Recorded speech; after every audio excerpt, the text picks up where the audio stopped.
களை அலசி ஆராயும் நிகழ்ச்சி எதிரொலி. எதிரொலி எதிரொலி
எதிரொலி சமகால அரசியல் நிகழ்வுகளை அலசி ஆராயும் நிகழ்ச்சி எதிரொலி. எதிரொலி எதிரொலி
இன்றைய தினம் இணைந்திருக்கின்றார்கள். அவர்களைத்தான் நாங்கள் இன்றைய தினம் இந்த நேரடி அரசியல் களம் எதிரொலி நிகழ்ச்சியிலே நாங்கள் சந்திக்கப் போகின்றோம். அஸ்ஸலாமு அலைக்கும் சார். வலைக்கும் ஸலாம் வரஹ்மத்துல்லாஹி வபரகாத்துஹு. அண்மை காலமாக இந்த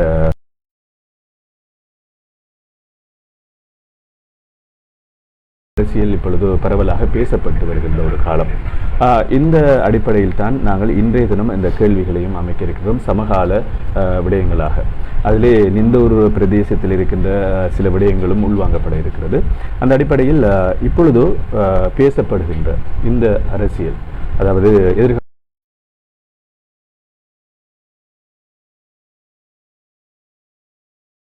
ஒரு பொது தேர்தல் ஒன்று வரும் என்று சொன்னால் நிந்தூர் பிரதேச மக்கள் எவ்வாறு அதனை எதிர்கொள்வார்கள் என்று நினைக்கிறேன்.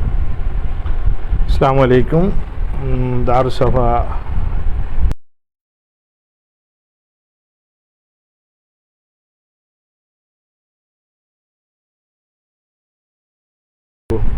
பொது தேர்தல், ஒரு பாராளுமன்ற தேர்தலை மிக நீண்ட காலமாக எதிர்பார்த்து கொண்டிருக்கின்றார்கள். அதற்கான காரணியாக இருக்கின்ற விடயம் கடந்த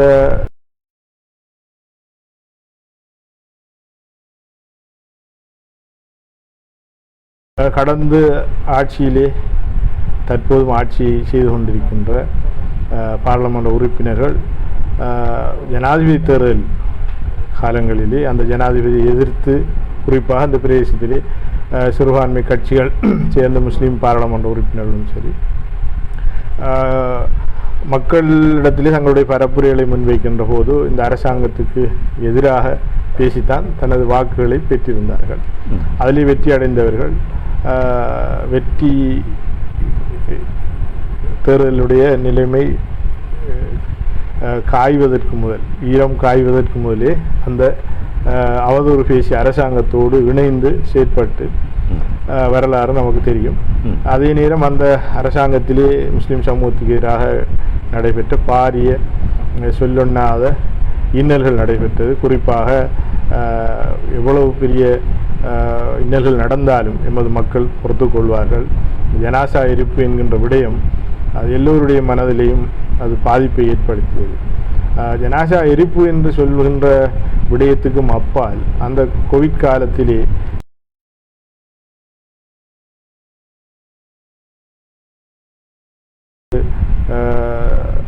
தனிமைப்படுத்தல் அல்லது ஒரு வீட்டிலே உதாரணமாக ஒரு கணவன் மனைவி கணவனுக்கு தொற்று ஏற்பட்டு மரணித்த போது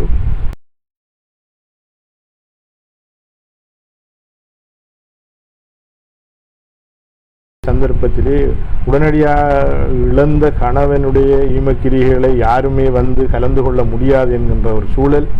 அதே நேரம் எங்களுடைய முஸ்லிம் சமூகத்திலே இத்தா என்கின்ற ஒரு கட்டாய கடமை ஒன்று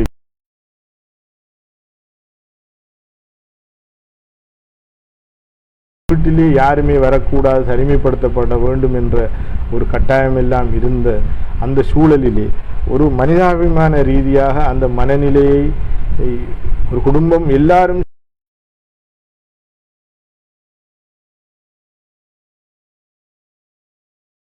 உடன் பிறந்தவர்களை இழந்தால் கூட மார்க்கத்திலே 3 நாளைக்கு தூக்கம் அனுஷ்டிக்க வேண்டும். உணவுகளை கூட அந்த வீட்டிலே நாங்கள் சமைக்க அமல்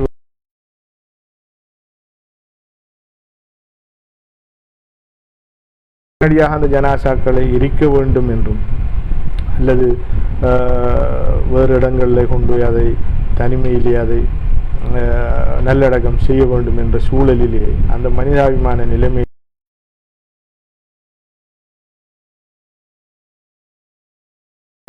எண்ணி கற்பனை திரையை உடைத்தெறிந்த அது கைகூடாத ஒரு சூழல். அதற்கு பிறகு நாட்டில் ஏற்பட்ட பொருளாதார பிரச்சனை இவை அனைத்து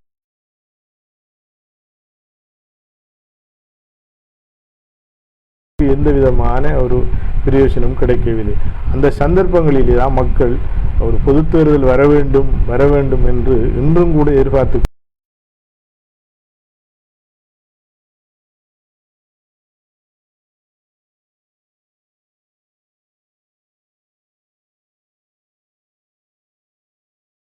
காலம் போதாமல் இருக்கின்றது. ஏனென்றால் ஜனாதிபதி தேர்தல் ஒன்றை கட்டாயம் நடத்தப்பட வேண்டிய ஒரு காலம். ஜனாதிபதி தேர்தலையும் பொது தேர்தல் நடத்த முடியுமா என்கின்ற விடயமும் கேள்விக்குறியாக்கப்பட்டிருக்கின்றது. அதே நேரம் ஜனாதிபதியின் தரப்பிலே ஒரு வருடம் ஜனாதிபதி தேர்தலை பிற்போடுவதற்கான முயற்சிகளும் நடைபெற்று கொண்டிருக்கின்றது. அதற்கு தமிழ் தரப்பு ஏனைய எதிர்க்கட்சிகளும் அதற்கு எதிரான ஒரு செயற்பாட்டில் இருக்கின்றார்கள். எனவே அதற்கான சந்தர்ப்பங்கள் குறைவாக இருக்கின்றது என்று நான் நினைக்கின்றேன். எனவே ஒரு ஜனாதிபதி தேர்தலை தான் எல்லோரும் எதிர்பார்த்து கொண்டிருக்கின்றார்கள். நிச்சயமாக ஒரு தேர்தல் வந்தால் சிறப்பாக இருக்கும். நிச்சயமாக. அதாவது தாயரசரை பொறுத்தளவிலே இந்த ஒரு பிரதேசத்திலே பல சேவைகளை பரவலாக செய்திருக்கின்றார்கள். அது எல்லோருக்கும் தெரிந்த விடயம்.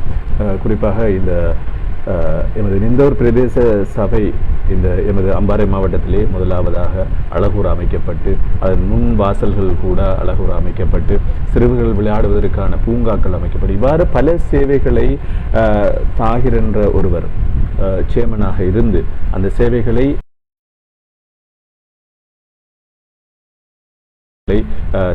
காத்திரமான சேவைகள் செய்யப்பட்டிருக்கிறது. தமிழ் எமது சகோதரர்களுக்கு கூட எல்லா மக்களையும் அரவணைத்து இந்த சேவையை நான் இருக்கின்ற அந்த இடத்தினை பூர்த்தி செய்ய வேண்டும் என்ற ஒரு நோக்கோடு நல்ல நோக்கோடு நீங்கள் இயங்கி வந்தீர்கள். இன்ஷா அல்லாஹ் எதிர்காலத்திலும் உங்களது அரசியல் பயணம் மென்மேலும் உயர வேண்டும் என்று நாங்கள் வாழ்த்திக் கொண்டு இந்த ஜனாதிபதி தேர்தல் ஒன்று வெறுமை ஆனால் இந்த அகில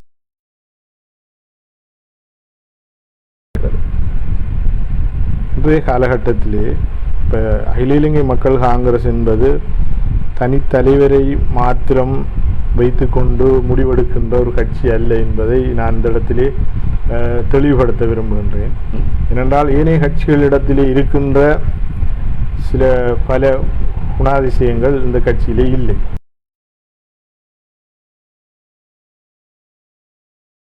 தனக்கு பலதரப்பட்ட அனுகூலங்களை மையமாக வைத்து முடிவெடுக்கின்ற ஒரு தலைமை அல்ல அகில இலங்கை மக்கள் காங்கிரசினுடைய தலைமை. இந்த கட்சியிலே இருக்கின்ற உயர்பிடத்தை கூட்டி உடனடியாக தலைவர் எனக்கு அடுத்த நாள் அல்லது உடனடியாண்டு பின்னரும் கூட அவசரமாக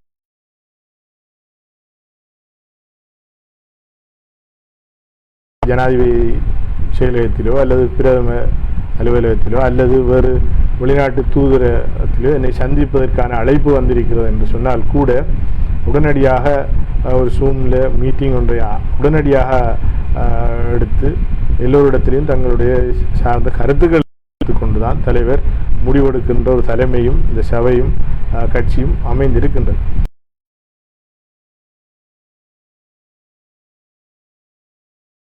நாங்கள் இன்று நீண்ட ஒரு பயணத்தை எஸ்ஏபியுடன் தொடர்ச்சியாக நாங்கள் மேற்கொண்டு வந்திருக்கின்றோம். ஒரு நல்லாட்சி அரசாங்கம்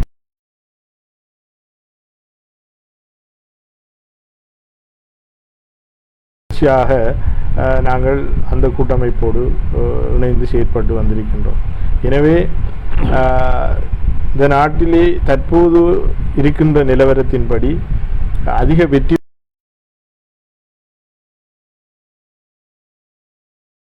இழுபறிகள் இப்போது நடந்து கொண்டிருக்கின்றன என்பதை இந்த நாட்டு மக்கள் அறிவார்கள்.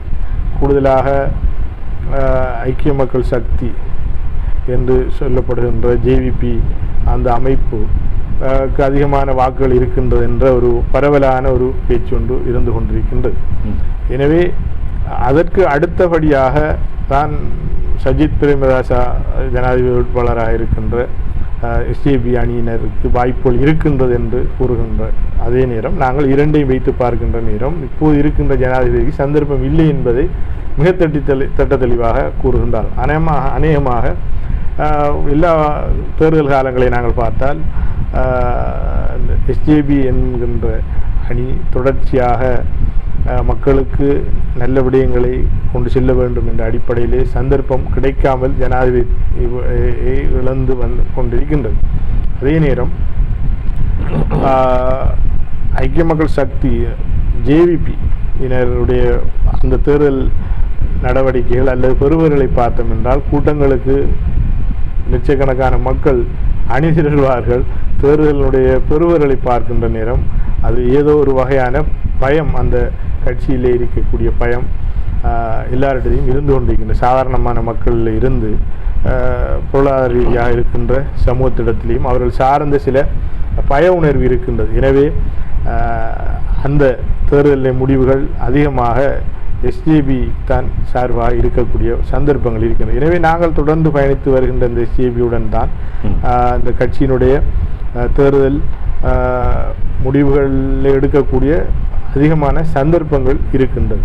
எனவே இதை மையமாக வைத்து தற்போதைய ஜனாதிபதி அவர்களையும் சஜித் பிரேமதாசா அவர்களையும் இணைத்து ஒரு தேர்தலுக்கு செல்ல முடியுமான ஒரு நிலைப்பாடுகளும் எடுக்கப்பட்டு வருகின்றது. எனவே அவ்வாறான ஒரு சந்தர்ப்பங்கள் வருமாக இருந்தால் அதற்கு நாங்கள் சேர்ந்து போக வேண்டிய ஒரு சூழல் இந்த ஜனாதிபதி ரணில் விக்ரமசிங்க அவர்களுக்கு ஒரு ஆதரவு வழங்கக்கூடிய சந்தர்ப்பங்கள் வரும். அது தவிர்த்து அதிகமான 90% இது நாங்கள் சேர்ந்திருக்கின்ற இப்போ இந்த அணியோடு தான் அதிகமான சந்தர்ப்பங்கள் இருக்கின்றது. எனவே தேர்தல் அறிவிக்கப்பட்டதுக்கு பிறகுதான் எந்த முடிவையும் நாங்கள் சொல்ல முடியும். ஏனென்றால் அதுக்கிடையிலே அரசியல் என்பது அடிக்கடி நிறைய மாற்றங்கள் ஏற்படுவதற்கான வாய்ப்புகள் இருக்கின்றது. கடைசி நேரங்களிலும் அது மாறக்கூடிய மாற்றங்கள் இந்த இந்த கேள்வியோடு ஒத்ததாக இன்னும் ஒரு கேள்வியை கேட்க வேண்டும். மக்களா கட்சியா என்கின்ற ஒரு விடயம் இருக்கிறது. அன்றைய காலத்திலும் அது இடம்பெற்றது. நாங்கள் கட்சி ஒரு புறம் இருந்தாலும் மக்கள் ஒரு புறம் சென்ற சந்தர்ப்பம் இவ்வாறு ஒரு சந்தர்ப்பம் வந்தால் அகில இலங்கை மக்கள் காங்கிரஸ் அல்லது தாகிர் என்ற ஒரு நபர் எவ்வாறு செயற்படுவார்? கட்சிகள் மக்களுக்கு பணி செய்வதற்காகவே உருவாக்கப்பட்டிருக்கிறது தான் கட்சிகள். ஆனால் அதை தங்களுக்குரிய ஒரு கேடயமாக சிலர் பாவித்து வருகின்றதை நாங்கள் அறிவோம். 2015 ஜனாதிபதி தேர்தலின் போது அந்த நேரம் நான் ஸ்ரீலங்கா முஸ்லீம் காங்கிரஸில் இருந்து எங்களுக்கு நன்றாக தெரியும், உயர்விடம் கூடி முடிவு எடுக்க முடியாத பல சூழ்ச்சிகரமான சூழல்கள் ஏற்பட்டது. தபால் மூல வாக்குகளுக்கு கூட தலைமை மனச்சாட்சிப்படி வாக்குகளை அழியுங்கள் என்ற ஒரு நிர்பந்தத்திலே இருந்து மக்களுக்கு தங்களுடைய கட்சி சார்ந்தவர்களுக்கு தங்களுடைய அறிக்கைகளை வெளியிட்டிருந்த அந்த சந்தர்ப்பம், அந்த தபால் மூல வாக்குகளிலேயே அதிகமான மக்கள் நல்லாட்சி அரசாங்கத்துக்கு வாக்களித்திருந்ததை நாங்கள் அறிவோம். அந்த ஒரு ஆட்சி மாற்றத்தை ஏற்படுத்த வேண்டும் என்று மக்கள் அணி திரண்டிருந்தார்கள். அதன் பின்னாலே அந்த கட்சிகள் வர வேண்டிய ஒரு சந்தர்ப்பம் இருந்தது. அதற்கு இருந்த காரணிகள் என்னவென்றால், அதற்கு அடுத்ததாக போல் பொதுத் தேர்தல் ஒன்று வர வேண்டிய ஒரு சூழல் ஒன்று இருந்தது. எனவே அந்த பொதுத் தேர்தலுக்கு முகம் கொடுப்பதற்கு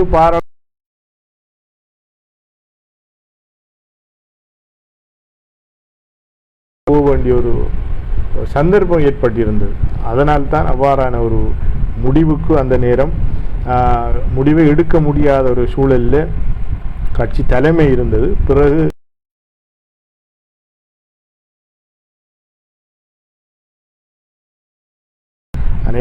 மக்களுக்குத்தான் ஆட்சியும் அதிகாரங்களும் அவர்களுடைய நன்மைக்காக வேண்டித்தான் இதெல்லாம் தாவிக்கப்பட்டிருக்கின்றது. எனவே அவர்கள் கருதுகின்ற விடயத்தை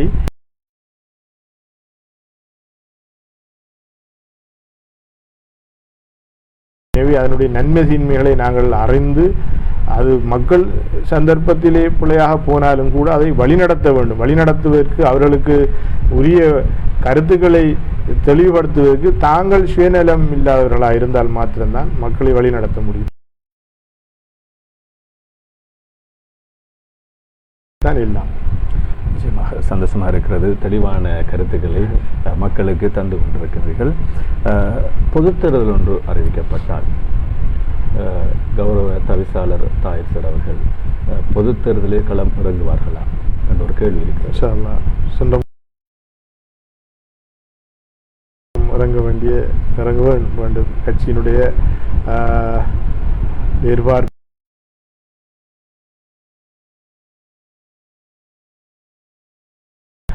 பல பணிகளை நீங்கள் ஏற்கனவே கூறியது போன்று இனம் மத வேறுபாடு கண்ட பணிகள், இனம் மத வேறுபாடு இல்லாமல் பிரதேசவாதம் இல்லை, அதே நேரம் கட்சி வேறுபாடுகளும் இல்லை. பிரதேச சபை என்பது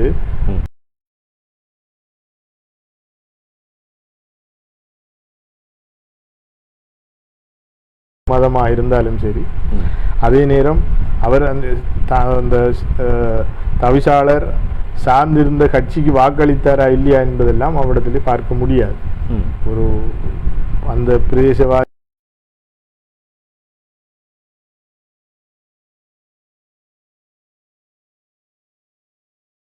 இந்த நாட்டு ஜனாதிபதியும் அதே போன்றான். 2 பேருக்கும் தான் அந்த வேறுபாடு இல்லாமல் பணியாற்ற வேண்டிய கட்டாய தேவை இருக்கின்றது.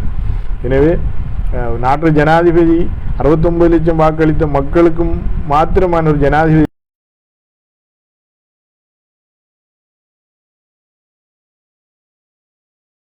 தான் நான் பணியாற்ற வேண்டும் என்ற விடயத்தை அவருடைய ஜனாதிபதி பதவியேற்பு நிகழ்விலே அவர் அறிவித்திருந்தார். அது எல்லோருடைய மக்கள் மனதிலையும் ஒரு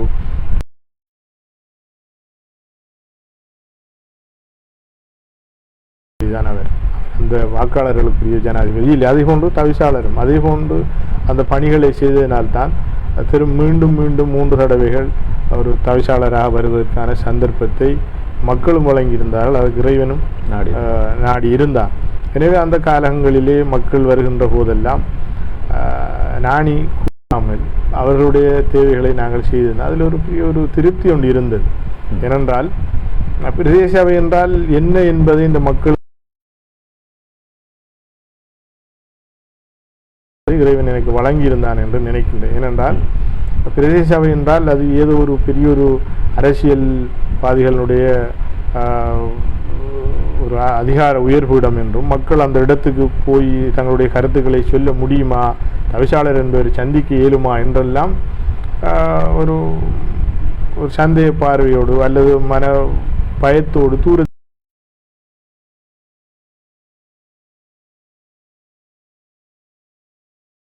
அல்லது திருமண இடங்கள் விழாக்கள் அல்லது ஜனாசா வீடுகளிலே சந்தித்து அவருடைய பிரச்சனைகளை உள்வாங்கி அவர்களுக்கான சில தீர்வுகளை நாங்கள் வழங்கியிருந்தோம். அது இந்த மக்களுக்கு பிடித்திருந்தது. அந்த அடிப்படையிலே எங்களுக்கு அடுத்தடுத்த தேர்தலில் அவர்களுடைய வாக்குரிமைகளை எங்களுக்கு வழங்கியிருந்தார்கள். அதே நேரம் ஊரினுடைய அபிவிருத்தி கொள்கின்ற போது பொதுவாக இருக்கக்கூடிய கருத்துக்களை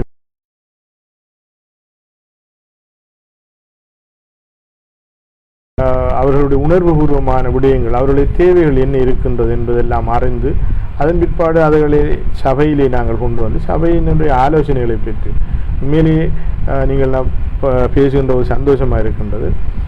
தான் தனியான ஒரு முடிவு எடுத்து அதை செயற்ப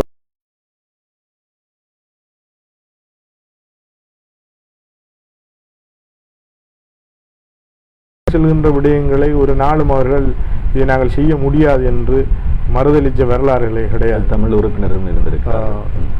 ஆகவே அந்த விடயங்களை கொண்டு சென்று சபையிலே இதை இவ்வாறு நாங்கள் செயற்படுத்தினால் இந்த மக்களுக்கான நன்மைகள் இருக்கின்றது, இதன் மூலமாக நாங்கள் இந்த தேவைகளை நிறைவு செய்ய முடியும், இது ஒரு நீண்ட கால தேவை, இதை நாங்கள் கட்டம் கட்டமாக செய்வோம் என்று எங்களுடைய சபை உறுப்பினர்களிடத்தை முன்வைக்கின்ற போதெல்லாம் அவர்கள்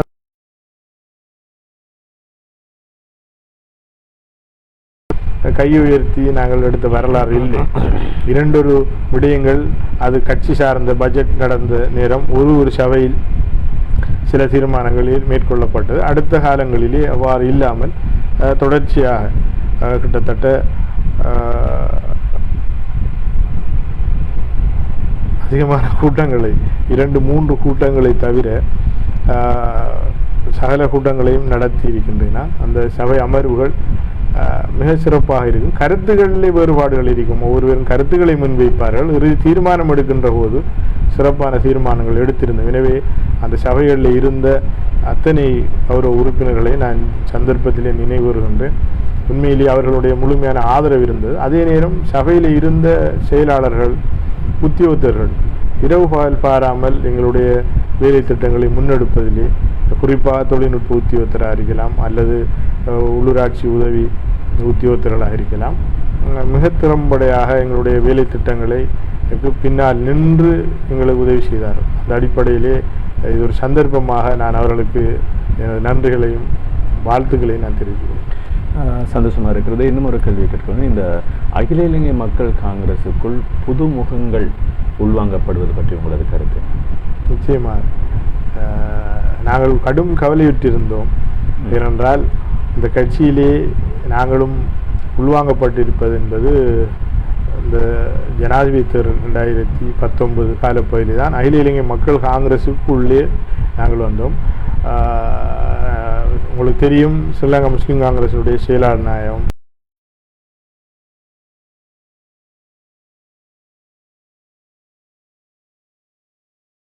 அன்சில் அவர்கள், நான் இன்னும் எங்களுடைய சபையின் கௌரவ உறுப்பினர் அந்த சௌரவ் ரியாஸ் அவர்கள், அதுபோன்று இன்னும் பலர், அதே போன்று கட்சியினுடைய தவிசாளராக இருந்த பஷீர் சார் அவர்கள், எல்லோருக்குமான ஒரு கட்சியினுடனான ஒரு முரண்பாடு ஏற்பட்டிருந்தது.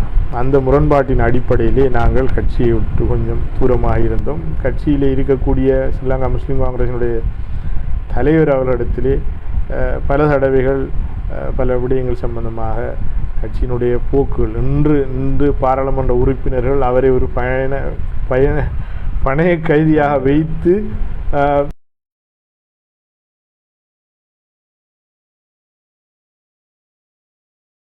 அவர்களிடத்திலே மக்களை ஒப்படைத்து பிரித்து கொடுக்காமல் என்று கூறியிருந்தோம். இன்று களத்திலே அடிக்கடி வந்து நின்று இந்த அரசியலை செய்ய வேண்டிய சந்தர்ப்பம் அவருக்கு ஏற்பட்டதுக்கான காரணியும் அதுதான். அந்த நேரம் அந்த நிலைப்பாட்டை எடுத்திருந்தால் கட்சியோடு மக்கள் இருந்திருப்பார்கள். இன்று கட்சியோடு மக்கள் இல்லை. நீங்கள் நன்றாக பாருங்கள், ஒரு பாராளுமன்ற உறுப்பினருக்கும் ஒரு அணி இருக்கின்றது. அவருடைய ஊராக இருந்தாலும் இன்னும் ஒரு பாராளுமன்ற உறுப்பினருக்கு இன்னொரு அணி இருப்பது. பொதுவாக இன்று சம்மாந்துறையிலே கூறப்படுகின்ற விடயம்,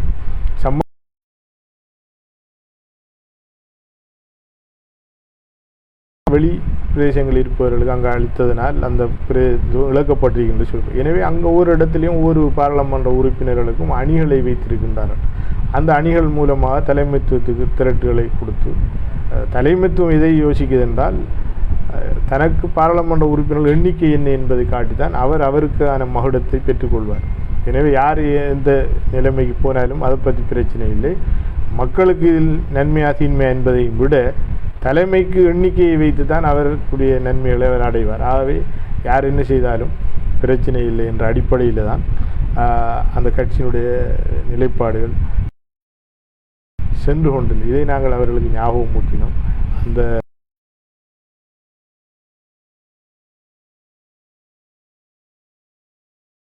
அலசி ஆராய்வது நான் நினைக்கிறேன் இதுக்கு கூடுதலான நேரம் தேவைப்படும்.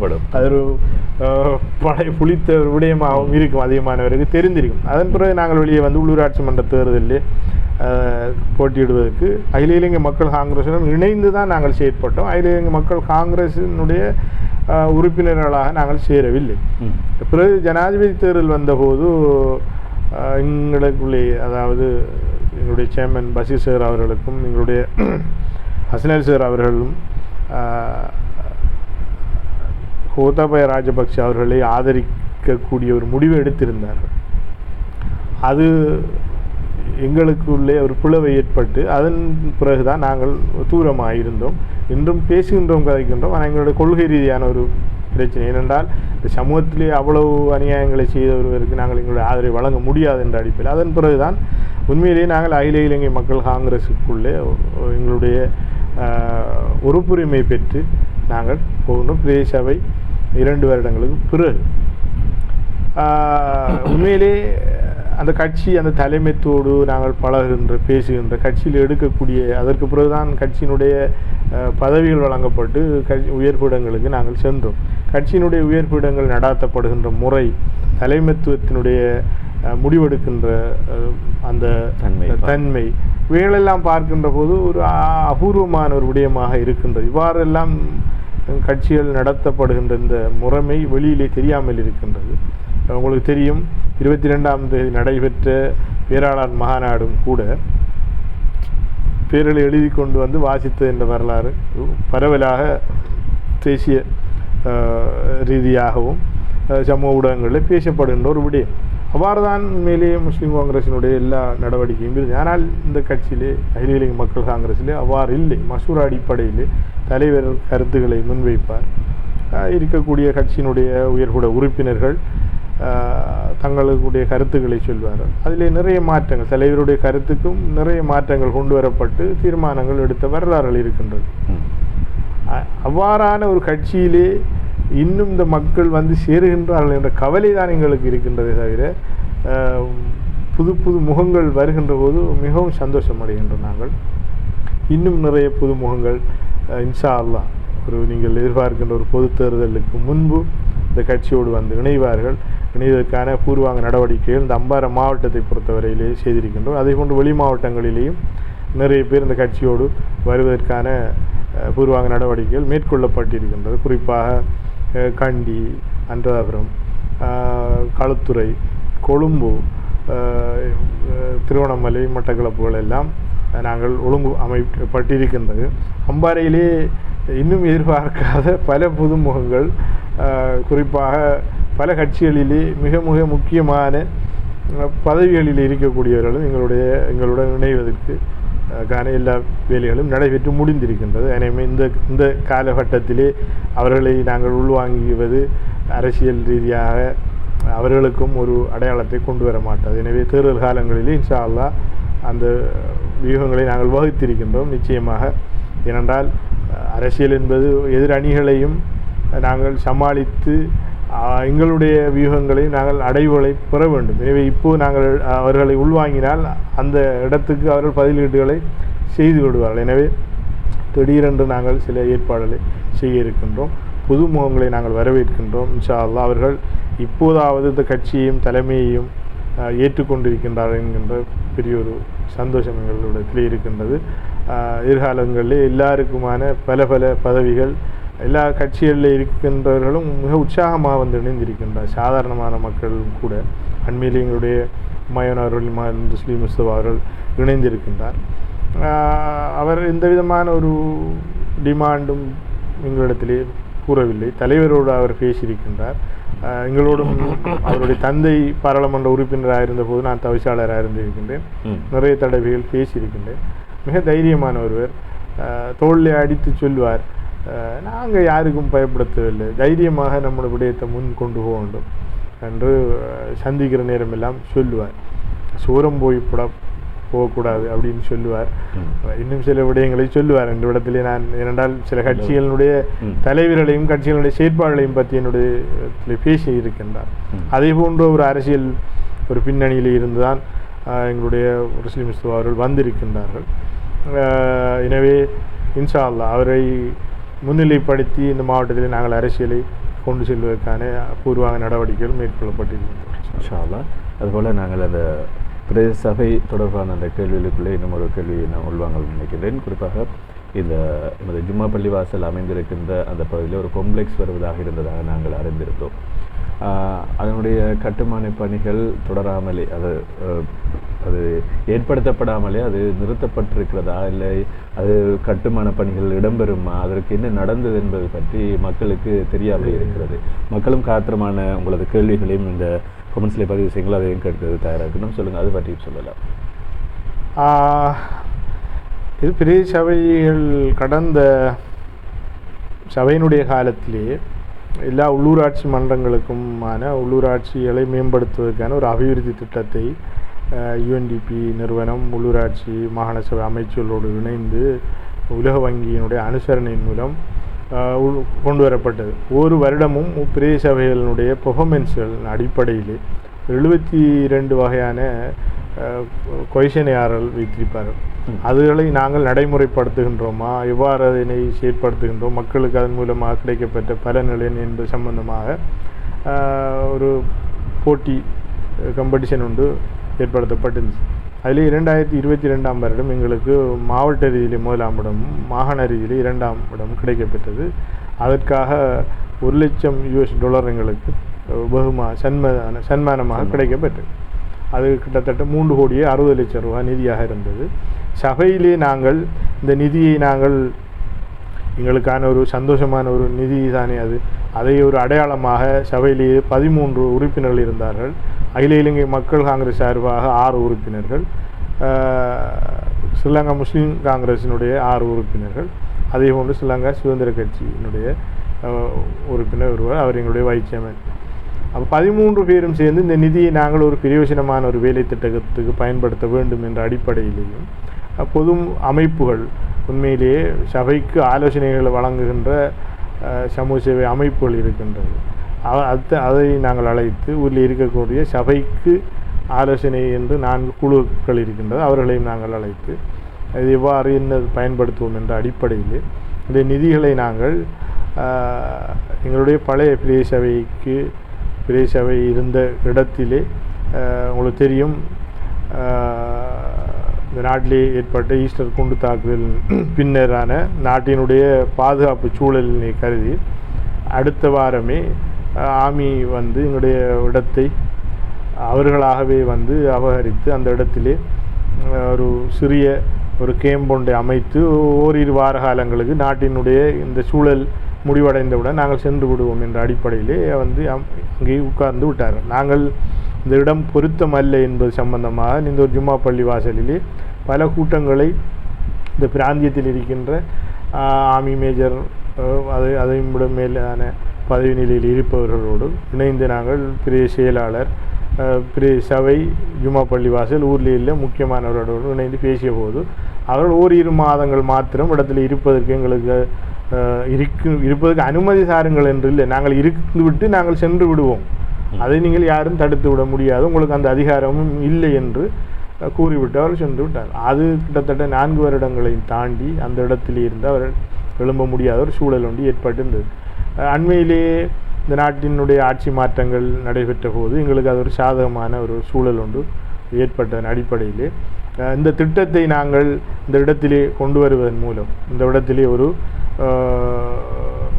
பொருளாதார ஒரு மையம் ஒன்றை நிந்தவனுடைய ஒரு முகவெத்திலேயாக இருக்கின்ற அந்த இடத்திலே நாங்கள் ஒரு கட்டுமானத்தை கொண்டு வந்தால் அது ஒரு சிறப்பாக இருக்குது. ஏற்கனவே அந்த இடத்திலே பல கட்டடங்களை கட்டி வாடகைக்கு வழங்குவதற்கு பல நிறுவனங்கள் முன் வந்திருந்தது.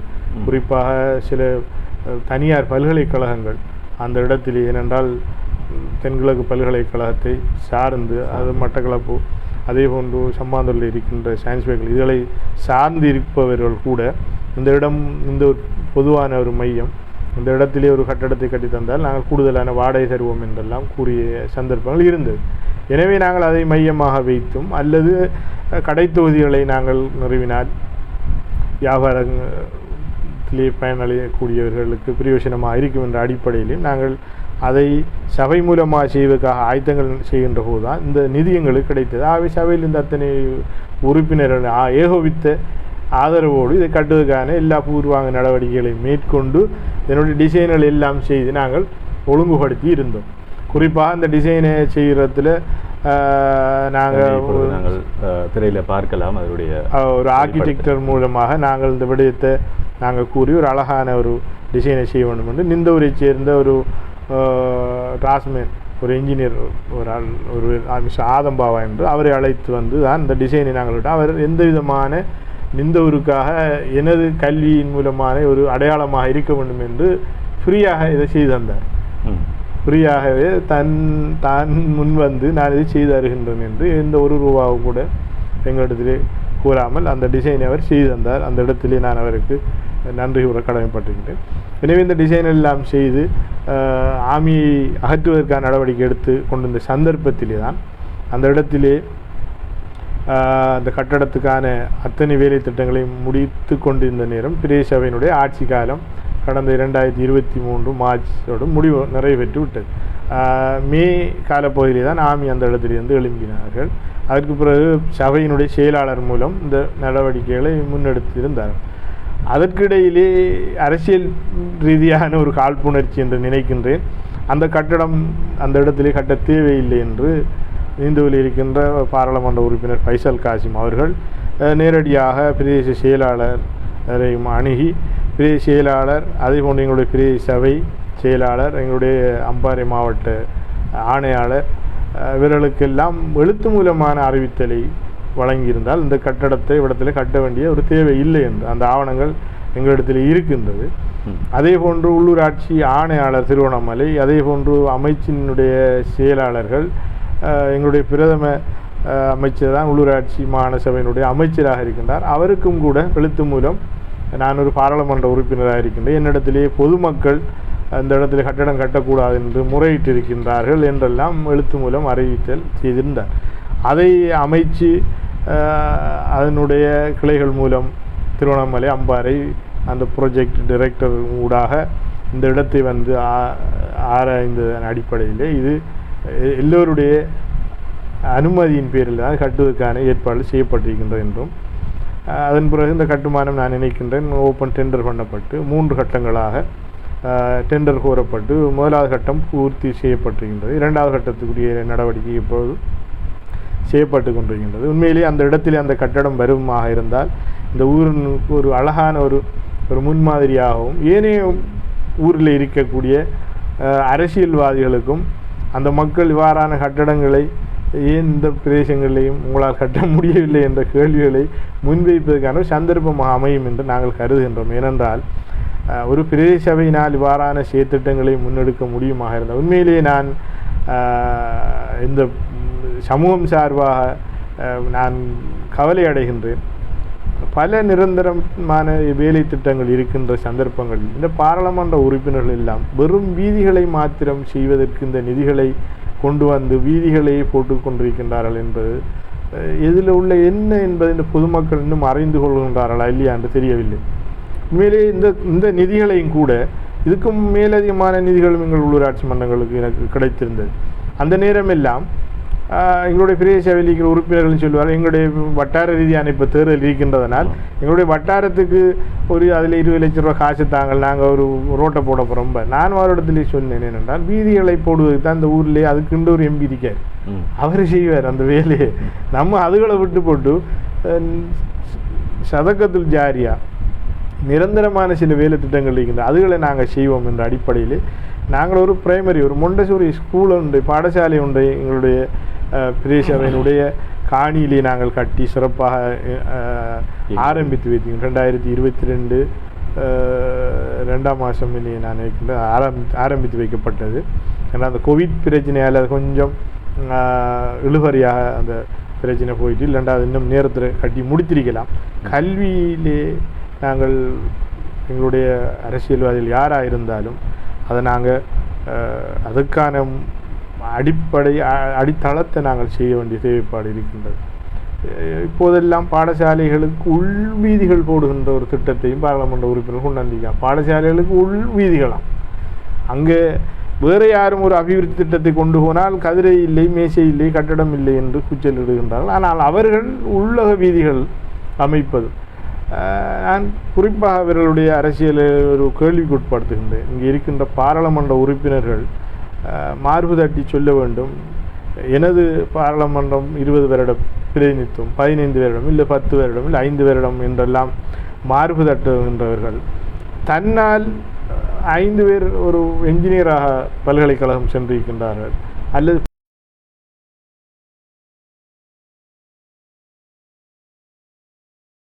மாணவர்களை அனுப்புவதற்கு எனது சேவை ஒரு காரணியாக இருக்கின்றது யாரையாவது சொல்லுங்கள். இல்லை, கட்டடங்கள் கொந்தரத்தை நோக்கமாகத்தான் கொண்டு வந்து கட்டுறாங்க. அங்கே செய்கின்ற அத்தனை பணிகளும் கொமிஷன் அடிப்படையில் செய்வதற்கு இடம் இருக்கின்றதா? அந்த பாடசாலையினுடைய அதிபர் அதுக்கு பொருத்தமானவராக இருந்தால் அந்த பாடசாலைக்கு அந்த நிதிகளை கொண்டு போய் கொடுத்து அந்த கொமிஷனை அடைகிறார்களே தவிர, இது மாணவர்களுடைய கல்விக்கு அடிப்படையை குறைந்தது ஒரு அடிப்படை தேவைக்காவது இது பரிபூரணமாக செல்லும் என்ற நோக்கம் அவரிடத்தில் ஒரு நாளும் இல்லை. அவர்கள் யாராக இருந்தாலும் நான் கேள்விக்குட்படுத்துகின்றேன். அவர்களுக்கு ஏழுமாக இருந்தால் என்னால் தான் இந்த முறை சென்ற 5 இன்ஜினியர்மாரும் என் மூலமாக, எந்த நிதி ஒதுக்கின் மூலமாக இல்லை, நான் கொடுத்த அந்த பாடசாலைக்கான வளங்கள் மூலமாக சென்றார்கள் என்று யாரும் சொல்வதற்கு இல்லை. அதை செய்யுங்கள். அந்த கல்வி திட்டத்தை இந்த மாணவர்களுக்கு கொடுத்து அந்த 20 வருஷத்தில் நீங்கள் கொடுத்துட்டீங்கன்னு சொன்னால், இன்றைக்கு ஏதோ ஒரு டிபார்ட்மெண்ட்டில் நம்மளோட பிள்ளை ஒருவன் அந்த மேசையில் ஒரு டையை போட்டு கிரிப்பான். நாங்கள் போக தேவையில்லை, அரசியல்வாதிகள் அந்த மேசைக்கு போக தேவையில்லை. ஒரு கோல் எடுத்து தம்பிமாக இந்த வேலையை நீங்கள் செஞ்சு கொடுங்கன்னு சொன்னால் அவன் செய்வான். இது ஏனைய சமூகங்கள் இன்றைக்கு நடந்துக்கிறீங்க. ஏன் நம்முடைய சமூகம் சார்ந்து இந்த பேசி அரசியலில் வாக்குகளை பெறுவதற்கு மாத்திரம் இந்த சமூக பிரச்சனை தூண்டுகின்றவர்கள் அந்த கதிரையிலேயே நம்முடைய சமூகம் சார்ந்த 10-20 வரை அமர்த்துவதற்கு இவர்களுக்கு இயலாமல் போய்ப்பது காரணம் என்ன? இவர்களை கொன்றைக்காரர்கள் அடுத்த தேர்தலுக்கு வெல்லுவதற்கு அந்த எஸ்எல்ஏஎஸ் அதிகாரிகளோ அல்லது ஒரு அலுவலக ரீதியாக இருக்கின்ற ஒரு கல்வியலாளரோ இவர்களுக்கு தேவையில்லை. கொந்தரத்து செய்கிறவர்கள் தான் தேவை. என்றால் இவர்கள் தான் அடுத்த தேர்தலுக்கு இவர்களை செலவழித்து அடுத்த முறை பாராளுமன்றத்துக்கு அனுப்புவார்கள். இதை தொடர்ச்சியாக அவர்கள் செய்கின்றார். உண்மையிலேயே இது ஒரு மக்கள் இதை அறிந்து கொள்ள வேண்டிய ஒரு கட்டாய தேவைப்பாடு இருக்கின்றது. வேண்டும் என்றால் நாங்கள் என்ன செய்ய வேண்டும்? படித்த சமூகம் சிந்திக்க வேண்டும்.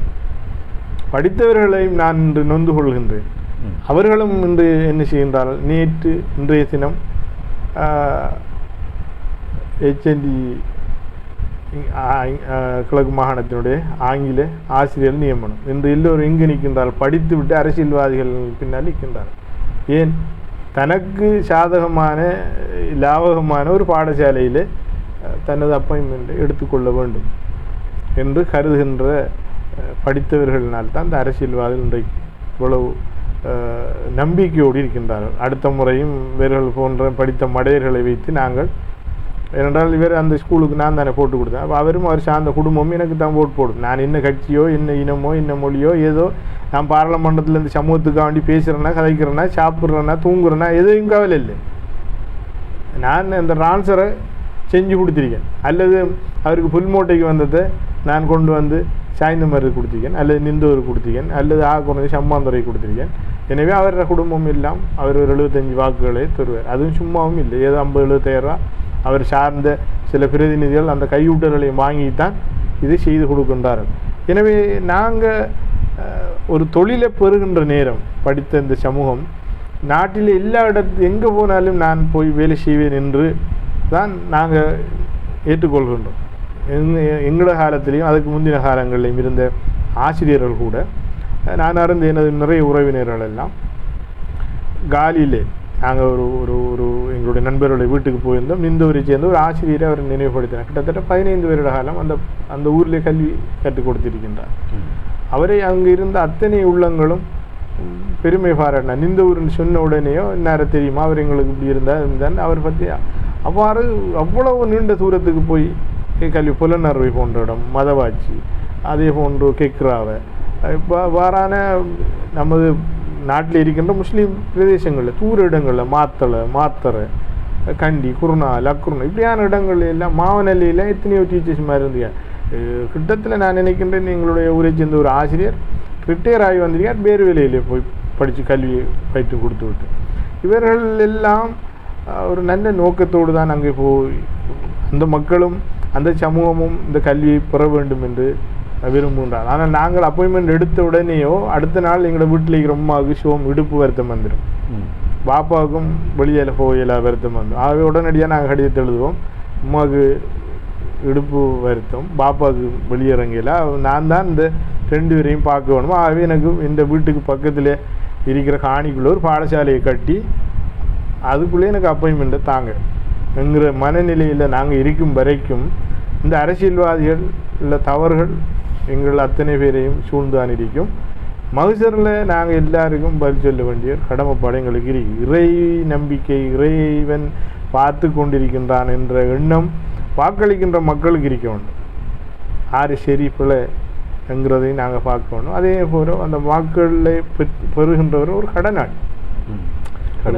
கடனாளி, அது கடமையை நான் செய்வேன் என்று தான் அந்த வாக்கை பெறுவேன். அவருக்கும் அடுத்த முறை தேர்தலுக்கு வெல்ல வேண்டும் என்ற ஆசை இருக்கின்றது தவிர இந்த முறை வாக்களித்தவர்களுக்கு என்ன செய்ய வேண்டும் என்ற மனநிலை இல்லை. அதை நிறைவேற்றுவதற்கு அரசியல்வாதிகளை குறை செல்வதை விட வாக்காளர்களைத்தான் வாக்காளர்கள் புரிந்துணர்ந்து வாக்களிக்க வேண்டும். தேர்தல் காலங்களில் ஒரு வகையான பிரச்சனைகள் வந்து சேரும், பிரதேசவாதம் வரும், அதே நேரம் இனவாதம் வரும், பழைய அபிவிருத்திகள் எல்லாம் தொங்கி கிடக்கின்றது, அதை நான் கட்டித்தருவேன், இதை முடித்து தருவேன் என்றெல்லாம் பழைய விடயங்கள் இருக்கின்றது. எனவே இந்த பிரதேசவையினுடைய அந்த கட்டுமான விடயம் நான் நினைக்கின்றேன் பூரணமடையவில்லை. 2ஆம் கட்டம் நடந்து இந்த அரசியல்வாதிக்கு இவ்வாறான காழ்ப்புணர்வு வருவதற்கான காரணம் என்னவென்று சொன்னால், அவர் 20 வருடங்களாக ஆரம்பித்த எந்த விதமான கட்டடங்களும் இன்று வரைக்கும் அதனுடைய பரிபூர்ணமான தேவைகள் முடிவுறவில்லை. எனவே பிரதேச சபையினால் முன்னெடுக்கின்ற 4 ஆண்டு 3 ஆண்டு திட்டங்கள் எல்லாம் மிக துரிதமாக நடைபெற்று முடிகின்றது என்று அவர் சார்ந்த ஆதரவாளர்கள் அவரிடத்திலே போய் வாரான விடயங்களை சொல்கின்ற போதுதான் உடனடியாக பள்ளியினுடைய நிர்வாகத்தை உடனடியாக நிறுத்திவிட்டு அவருக்கு சாதகமான ஒரு நிர்வாகத்தை கொண்டு வந்து அதற்கு ஒரு தலைவரை வைத்து அந்த தலைவரூடாக கடிதங்களை அனுப்பி இந்த பள்ளிவாசலுக்கு சொந்தமான காணி, இந்த பிரதேச சபையினுடைய காணி என்று உள்ளூராட்சி மன்றங்களுக்கெல்லாம் கடிதங்களை அனுப்பி இந்த வேலை திட்டங்களை இழுத்தடிக்கின்ற செயற்பாடுகளைத்தான் அவர்கள் செய்திருந்தார்கள். எனவே ஊரினுடைய அபிவிருத்தியை தடுத்த விடயம் என்பது இன்று இந்த ஊரிலே பலருக்கும் தெரிந்த ஒரு விடயமாக மாறிவிட்டது. அவருக்கு இயலா மூக்கரையனுக்கு கண்ணாடியோட கோவம் அப்படி சொல்லுவாங்க. அப்போ அவருக்கு அந்த கண்ணாடியை பார்த்தா கொஞ்சம் பிரச்சனையாக தான் இருக்கும். எங்களுடைய திட்டங்கள் எல்லாம் நாங்கள் ஒரு 3 ஆண்டு 4 ஆண்டு திட்டங்களுக்குள்ளே செய்யலாம்டா சபையினுடைய நிதிகளை வைத்து ஓகே இது ஏலும் சரி நாங்கள் உடனடியாக. ஆகவே அந்த முன்பள்ளி பாடசாலை என்று போய் பாருங்கள், மிக அழகான முறையில் காட்சி அளிக்கின்றோம். அந்த திட்டத்துக்கு வந்த நிதிகளை நாங்கள் நினைத்திருந்தால் சபையில் இருக்கின்ற மெம்பர்மார் 13 இருக்கும், ஆளுக்கு 2 லட்சம் 20 லட்சம் ரூபா காசை கொடுத்து நாங்களும் ஒரு கண்ட்ராக்டை செஞ்சுட்டு ரோடு 2 போட்டு போய்க்கலாம். ஆனால் நாங்கள் அந்த இடத்தை எங்களுடைய எம்பிக்கு கொடுக்கணும். அவருக்கு தான் அந்த ரோடு போட்டால் அவருக்கு ஒரு சந்தோஷம். ரோடு போடுறதுல அவருக்கு கடும் ஒரு விருப்பம் கூட. அப்போ இன்னொரு ஆள் விருப்பத்துக்கு தடையாக நம்ம இருக்கக்கூடாது என்ற அடிப்படையில் தான் வீதியை அவருக்கு கொடுத்துருக்கோம். மற்ற ஏனைய மக்களுடைய தேவைகளை தான் நாங்கள் செய்வோம். ஒரு வைத்தியசாலை ஒன்றை கட்டித்தருவேன் என்று சொல்லி பிரதான வீதியில், அதுவும் பள்ளிவாசலுக்கு சொந்தமான காணி, இன்றைக்கு நான் நினைக்கின்றேன் 50 கோடி ரூபாய்க்கும் மேலே பெறுமதியான ஒரு காணியை வெறும் 2 ஏக்கர் வயல் காணிக்கு பகரமாக, அதுவும் வக்குவு செய்யப்பட்ட காணி ஒன்று, அந்த காணியை இந்த ஊரில் இருக்கின்ற உலமாக்கள் கல்விமான்கள் எல்லோரும் இருக்கத்தக்கதாக ஒரு அபகரித்து கொண்டு போய் அதை ஒரு அரசு நிறுவனத்துக்கு கொடுத்து விட்டு இன்று பள்ளிவாசலுக்கு உரிய காணியும் இல்லை, வைத்தியசாலையும் இல்லை. 2இல் ஒன்றை இழந்தால் ஒன்றை நாங்கள் அடைந்திருக்க வேண்டும். ஒன்று காணியை இழந்து நாங்கள் ஒரு வைத்தியசாலை அடைந்திருக்க வேண்டும். அதுவும் இல்லை, இதுவும் இல்லை, வெறுமையாக காட்சி அளிக்கின்றோம். ஆனால் அங்கே இருக்கத்தக்கதாக இருக்கின்ற பழைய வைத்தியசாலையிலே தொடர்ச்சியான அபிவிருத்திகளும் கட்டடங்களும் வந்து கொண்டிருக்கின்றது. அப்போ அது என்னத்துக்கு கொண்டு வந்தோம்? அப்போ இதையே நாங்கள் அபிவிருத்தி செய்கிறோம். ஒன்று இதை நிறுத்திவிட்டு இந்த காசை கொண்டு போய் அதில் வேலை செய்ய வேண்டும். இது என்னவென்று இந்த ஊர் மக்களுக்கு புரிகின்றதா விளங்குகின்றதா என்று நமக்கு புரியவில்லை. இதை மக்களுக்கு தெளிவுபடுத்துவது என்பதும் கேட்டுக்கொண்டிருக்கின்றார்கள். கேட்டு முடிந்தது பிறகு என்னத்தை நான் செய்யட்டும் என்ற ஒரு முடிவோட போய்க்கிங்க. எனவே இது அத்தனையும் இங்கே ஊரில் இருக்கின்ற கல்வியலாளர்கள், உலமாக்கள், இன்னும் இளைஞர்கள் இருக்கின்றார்கள். நாங்கள் இளைஞர்களைத்தான் இன்று நாங்கள் உண்மையிலே பாருங்கள், அந்த 22ஆம் தேதி நடைபெற்ற பேராளரிலே நானும் பார்த்து கொண்டிருந்தேன். இளைஞர்கள் 5% இல்லைங்க. தலைவர் எம்எச்எம் அஷ்ரப் அவர்களுக்காக இந்த கட்சியில் இருக்கின்றவர்களா என்று இந்த கட்சியில் இருக்கின்றார்களே தவிர அதுக்கு இடைப்பட்டவர்கள் யாருமே இல்லை. எனவே அவர்கள்கிட்ட அந்த முஸ்லீம் காங்கிரஸ் போகவில்லை. இது எல்லா கட்சிகளிடையும் வாரான ஒரு பார்வை ஒன்று இருந்து கொண்டே இருக்கின்றது. ஆனால் அகில இலங்கை மக்கள் காங்கிரஸில் அதிகமான இளைஞர் படையை நாங்கள் உருவாக்கி இருக்கின்றோம். ஏனென்றால் அவர்களிடத்தில் தான் இந்த கட்சியினுடைய அடுத்த நகர்வுகளையும் பதவிகளை நாங்கள் வழங்கப் போகின்றோம், வழங்கி இருக்கின்றோம். முஸ்லீம் காங்கிரஸை பொறுத்தவரையிலே இல்லை, பழையவர்கள் தான் கட்சியினுடைய உயர் பதவிகளை வைத்து கொண்டிருக்கின்றார். அடுத்தவர்களுக்கு கொடுத்தா தான் அவர்கள் அடுத்த இளைஞர்களை உள்வாங்குவார்கள். இது மரணத்தை குடியில் இருக்கின்றவர்களுக்கு தான் பதவிகள் தேவைப்படுகின்ற ஒரு சந்தர்ப்பமாக இருக்குது. இதை இளைஞர்கள் பறித்தெடுக்க வேண்டும். கட்சிகள் யாருடைய வீட்டு சொத்தும் அல்ல, அது எந்த கட்சிகளாக இருந்தாலும் சரிதான், மக்களுடையது. நாங்கள் இதை பறித்து எங்களுடைய அடுத்த சமூகத்துக்கான வழிகாட்டுதலை நாங்கள் செய்ய வேண்டிய தேவைப்பாடு இருக்கின்றது. இன்றைக்கு டிஜிட்டல் என்று சொல்கின்றோம், எல்லாரும் மெனுவெலும் இல்லை. அதை விட பழைய என்னென்றால் வேப்பங்கொத்து அடித்து வைத்தியம் பார்க்குற நிலைமையிலே நாங்கள் இருந்து கொண்டிருக்கிறோம். எனவே அடுத்த ஜெனரேஷனுக்கு அரசியலை நாங்கள் கொண்டு வர எப்படிங்கிறத நாங்கள் சிந்திக்க வேண்டியவர்களாக இருக்கிறோம். நிச்சயமாக கிழக்கின் எந்த பிரதேச தவிசாளரும் செய்யாத ஊரெங்கும் 8 திசை சேவைகள் என்ற அடையாளமே எங்கள் மைந்தன் என்று உங்களை சொல்லியிருக்கின்றார், வாழ்த்திருக்கின்றார்கள். உங்களுக்கு வாழ்த்துக்கள் அதிகமாக வந்திருக்கிறது. உங்களது வரைக்கும் சலாம் அப்படின்னு சொல்லியிருக்கிறார். அன்பின் தாயர் அவர்கள், எதிர்காலத்தில் இலங்கையில் ஏதும் தேர்தல் நடந்தால் நீங்கள் தேர்தலில் வேட்பாளராக வர விருப்பம் உண்டா? அப்படியானால் எந்த தேர்தல் அப்படின்னு நான் நினைக்கிறேன். அதுக்கு நமக்கு கேட்கக்கூடிய தேர்தல் ஒரு பாராளுமன்ற தேர்தலில் தான் கேட்கலாம். இலங்கையில் நடக்கிற மற்ற பெரிய தேர்தலில் ஜனாதிபதி தேர்தலுக்கு ஆதரவுகளை வழங்கக்கூடிய சந்தர்ப்பங்கள் இருக்கின்றது. 13வது திருத்தத்தை முழுமையாக நிறைவேற்ற வேண்டும் என்று ஜனாதிபதி கூறுகின்றார். அவ்வாறாக இருந்தால் ஒரு மாகாண சபை தேர்தல் அல்லது உள்ளூராட்சி தேர்தல் இருக்கின்ற உள்ளூராட்சி தேர்தலையும் அடுத்த முறைகளில் நாங்கள் காண்கின்றது என்பதில் எந்த முறை தேர்தலையும் எனக்கு அதிகமான விருப்பம் இல்லை. ஏனென்றால் அடுத்த தலைமுறைக்கு நாங்கள் விட்டுக் கொடுக்க வேண்டிய ஒரு தேவை இருக்கின்றது. 1, 2, 3 என்று தொடர்ச்சியாக நாங்கள் அந்த கதிரையை நாங்கள் வைத்திருக்க வேண்டிய ஒரு தேவை இல்லை. அடுத்த தலைமுறையை நாங்கள் வளர்த்திருக்கின்றோம். பிரதேசவையிலே எங்களுக்கு பின்னால் இருக்கக்கூடிய மிக திறமையானவர்கள் இருக்கின்றார்கள். அவர்களுக்கான வாய்ப்புகளை நிச்சயமாக நாங்கள் வழங்க வேண்டிய தேவை இருக்கின்றது. எனவே இந்த உள்ளூராட்சி தேர்தலும் கூட தலைவர் நீங்கள் கேட்டால் நல்லம் என்று கூறியிருந்தார். அந்த அடிப்படையிலே தான் கேட்டிருந்தேன். இன்ஷா அல்லாஹ் தேர்தல் முடிந்தவுடன் அதை நாங்கள் கைமாறி கொடுக்கின்ற ஒரு செயற்பாடும் கட்சியினுடைய உயர்கூடங்களும் பேசியிருந்தது. எனவே அடுத்தவர்களுக்கு நாங்கள் விட்டுக் கொடுப்புகளையும் சந்தர்ப்பங்களையும் செய்ய வேண்டிய தேவை இருக்கின்றது. அதை இந்த உள்ளூராட்சி தேர்தலை நாங்கள் செய்திருந்தோம். வேட்பாளர்களாக இருந்த அத்தனை பேருக்கும் நாங்கள் 2 வருடங்களாக பிரித்து நாங்கள் வழங்கியிருந்தோம். அதே போன்று ஒரு வேட்பாளராக அட்டப்பளம் பிரதேசத்துக்கான தமிழ் சகோதரி ஒருவர் இருந்தார். அவருக்கும் நாங்கள் 2 வருட காலங்கள் பணியாற்றுவதற்கு அந்த சமூகத்தினுடைய குரலாக இருப்பதற்குமான வாய்ப்புகளை நாங்கள் வழங்கியிருந்தோம். ஏனென்றால் அது நிந்தூர் தான். ஒரு நாளும் இந்த நிந்தூரில் இருக்கின்ற தமிழ் சகோதரர்களை நாங்கள் பிரித்து பார்த்த வரலாறுகள் இல்லை. அது நிந்தூர் 20, 21 பிரிவுகளிலையும் இருக்கின்றார்கள், டிவிஷன் நம்பர் 7லேயும் இருக்கின்றார். அதே போன்று இங்கே 10லேயும் இருக்கின்றார்கள், 23லேயும் இருக்கின்றார்கள். உங்களுக்கு தெரிந்திருக்கும், உங்களுடைய வயதை நான் ஞாபகமூட்ட விரும்புகிறேன். 83 கலவரம், 86 இப்படியெல்லாம் காரதீவு போன்ற பிரதேசங்களிலும் பாரிய கலவரங்கள் ஏற்பட்டிருந்தது. மாளிகைக்காடு, சாய்ந்தமருது, காரதீவு கலவரங்கள் என்று, அதே போன்று சம்மாந்துறை, வீரமுனை என்றெல்லாம் இவ்வாறான சந்தர்ப்பங்களில் கூட இந்த ஊரில் எந்த விதமான ஒரு அசம்பாவிதங்களும் நடைபெறாத வகையிலே ஊரில் இருந்த தலைமைகள், பொதுவாக அந்த நேரம் எங்களுடைய பள்ளி தலைமையாக அமீர் மேசா அவர்கள் இருந்திருந்தார்கள். அவர்களோடு இணைந்து எங்களுடைய மருகும் முன்னாள் பாராளுமன்ற உறுப்பினர் சட்டத்தரணி முஸ்தபா அவர்கள் இருந்திருந்தார். அவர்கள் எல்லோரும் இந்த ஒரு தலைமை தாங்கி இந்த சமூகத்தை பாதுகாப்பதிலே இவர்கள் பயங்கரவாதிகள் இல்லை என்ற ஒரு நற்சான்றிதழை இந்த அரசினுடைய பாதுகாப்பு படையினருக்கு வழங்கியிருந்தார்கள். அந்த அடிப்படையிலே இங்கு இருந்த சமூகங்கள் பாதுகாக்கப்பட்டுச்சு. அதே போன்றுதான் இன்று வரைக்கும் இருந்து கொண்டிருக்கிறார். அதை நாங்கள் உடைத்தெறியக்கூடாது என்ற அடிப்படையிலே தான் இந்த பிரதேசத்திலே இருந்த மயான பிரச்சனை இருந்தது.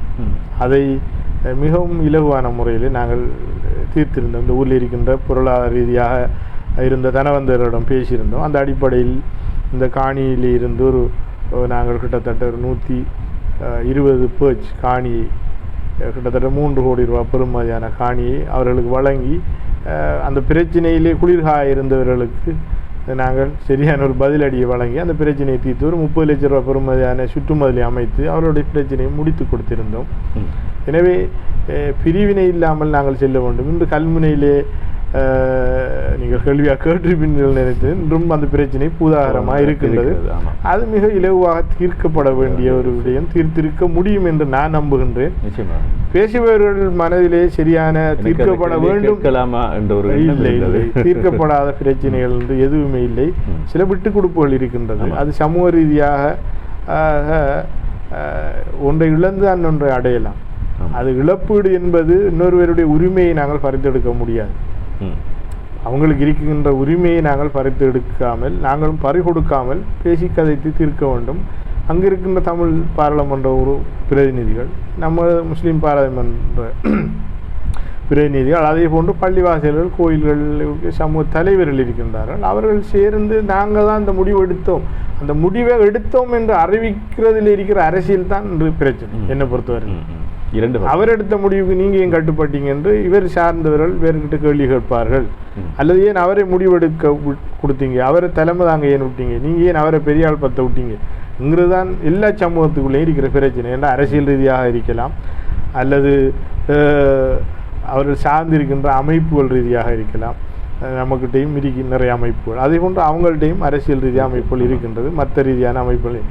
எனவே எல்லாரும் சேர்ந்து ஒரு மேசையிலே நாங்கள் பேசி கதைத்தால் இந்த மக்களுடைய அவலங்களை நாங்கள் போக்கலாமே. அதுதான் இப்போ மக்களுக்காக வேண்டிதானே நாங்கள் பேசுகிறவங்க. அப்போ நாங்கள் விட்டு கொடுப்போடு செயல்படுறதுல ஒன்றும் இல்லை. அதிகமானவர்கள் 4ஆக பிரித்தால் பிரச்சனை தீரும் என்ற பார்வை எல்லாரிடத்திலையும் இருந்து கொண்டிருக்கின்றது. இப்போ அந்த நிலைமைக்குத்தான் எல்லாரும் வருவார்களா என்ற ஒரு பார்வையும் வெளியிடப்பட்டிருந்தது. ஆனால் அந்த எல்லைகள் பிரிக்கப்படுவதற்கான அதுகள் அந்த நேரம் எது இருந்துச்சோ அதை ஏற்றுக்கொள்வது நியாயம் என்று நான் நினைக்கின்றேன்.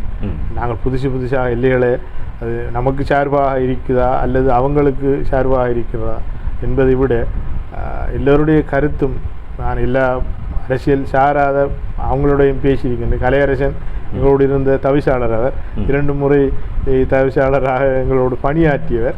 அவர் தமிழ் மக்களோடு மிகவும் சார்பானவர். ஆனால் அவர் முஸ்லிம் மக்களுக்கு எதிராக இருக்கக்கூடாது, அதான் என்னுடைய நிலைப்பாடு. அவர் தன் சமூகம் சார்ந்த பிரச்சனைக்கு தீர்வு காணணும், அது முஸ்லிம் மக்களுக்கு எதிராக இருந்து விட. அதே நேரம் எங்களோட பாராளுமன்ற உறுப்பினர்களும் எங்களுடைய சமூகத்தினுடைய பிரச்சனையை தீர்க்க வேண்டும். அது தமிழ் மக்களுடைய ஒரு அங்கில காணிகளையோ அவர்களுக்கு சேதத்தை ஏற்படுத்தும் வகையில் நாங்கள் நடக்காமல் செய்துவிட்டோம். என்றால் நாங்கள் எல்லோரும் இணைந்து வாழ்ந்த ஒரு சமூகம், வாழ்ந்து செல்ல வேண்டும். இந்த பிரச்சனை இன்று கிழக்கு மாகாண சபையிலே பாரிய அதிகார ரீதியாக நிர்வாக ரீதியாக பாதிப்புகளை நாங்கள் இந்த கண்ணூராக காண்றோம். எங்கே இருக்கின்ற பிரச்சனை எங்கே எல்லாம் கொண்டு போய் நாங்கள் சேர்த்து கொண்டிருக்கின்றோம். எனவே நாங்கள் சேர்ந்து பயணித்தால் எல்லா இடத்துலையும் எங்களுடைய நிர்வாக கட்டமைப்பையும் செய்யலாம். அதே நேரம் இந்த சம்மாந்துறையில் வலய கல்வி பணிப்பாளருக்கான பிரச்சனை இதெல்லாம் வேண்டும் என்ற ஒன்றை கொண்டு வந்தால் இன்னொன்று வரும் என்று தெரியும். அப்போ ஏன் அதை கொண்டு வரார்கள்? பிரச்சனைகளில் குளிர்காய்கின்ற விடயமாக காணப்படுகின்றது. எனவே சிலர் அதுக்கு தகுதியானவர்கள் இல்லை, உரியவர்கள் இல்லை என்றெல்லாம் கூறுகின்றார்கள். எனவே உரியவர்கள் இருக்கின்றார்கள், வேறொருவரை கொண்டு வந்தால் இதுக்குள்ளே குழப்பத்தை கொண்டு வந்து தேர்தலுக்கான ஒரு வியூகங்களை அமைக்கலாம் என்று பல விடயங்கள் சொல்லப்படுகின்றது. எனவே இங்கே வந்திருக்கின்ற ஆளுநருக்கும் பெருவாரியாக இன ரீதியான ஒரு பார்வை இருக்கின்றது என்று கூறப்படுகின்றது. அது நான் நினைக்கின்றேன், பிள்ளையின் கிள்ளி விட்டு தொட்டிலே ஆட்டுகின்ற நாட்டினுடைய பெரியவர் இருக்கின்றார், பிரச்சனையை உருவாக்கிட்டு அவர் அதை தீர்த்து கொடுத்தோன்னா அவர் சார்புக்கு சார்ந்து செல்ல வேண்டிய ஒரு கட்டாயத்துக்கு உட்படுத்துவதற்கான செயற்பாடாகவும் இருக்கலாம். அரசியல் தானே.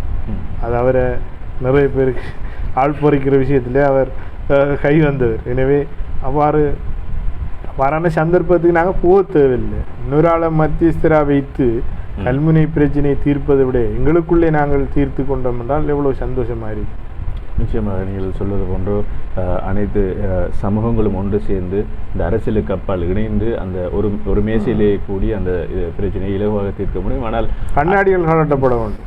கண்ணாடிகளை கலட்டி அதற்குள்ளே அரசியல்வாதிகள் இருந்து கொண்டு அதிலே குளிகாய்வது அதுதான் வெளியே தெரிகின்ற விஷயம். அதுதான் உண்மையிலே சந்தோஷமா இருக்கிறது. உங்களை நான் செவி காண்பதற்கு என்று சொன்னால், அரசியலுக்கு அப்பால் சென்று ஒரு பொதுமகனாக அல்லது ஒரு சமூக சேவனாக சென்று கருத்துக்களை மக்களுக்கு முன்வைத்துக் கொண்டிருக்கின்ற உண்மையிலே அதுக்கு ஒரு அடையாளம் தான் அரசியல்ங்கிறது. அரசியல் வந்துட்டு ஒரு அடையாளம் தான்னார்ன்னு சொல்றதும் அதற்கான ஒரு அங்கீகாரம், அவருக்கு சில சபைகளில் பேசுறதுக்கு தீர்மானிக்கிறதுக்கான ஒரு மக்களில் பிரதிநிதி. அவரை கடமை இதுதான்.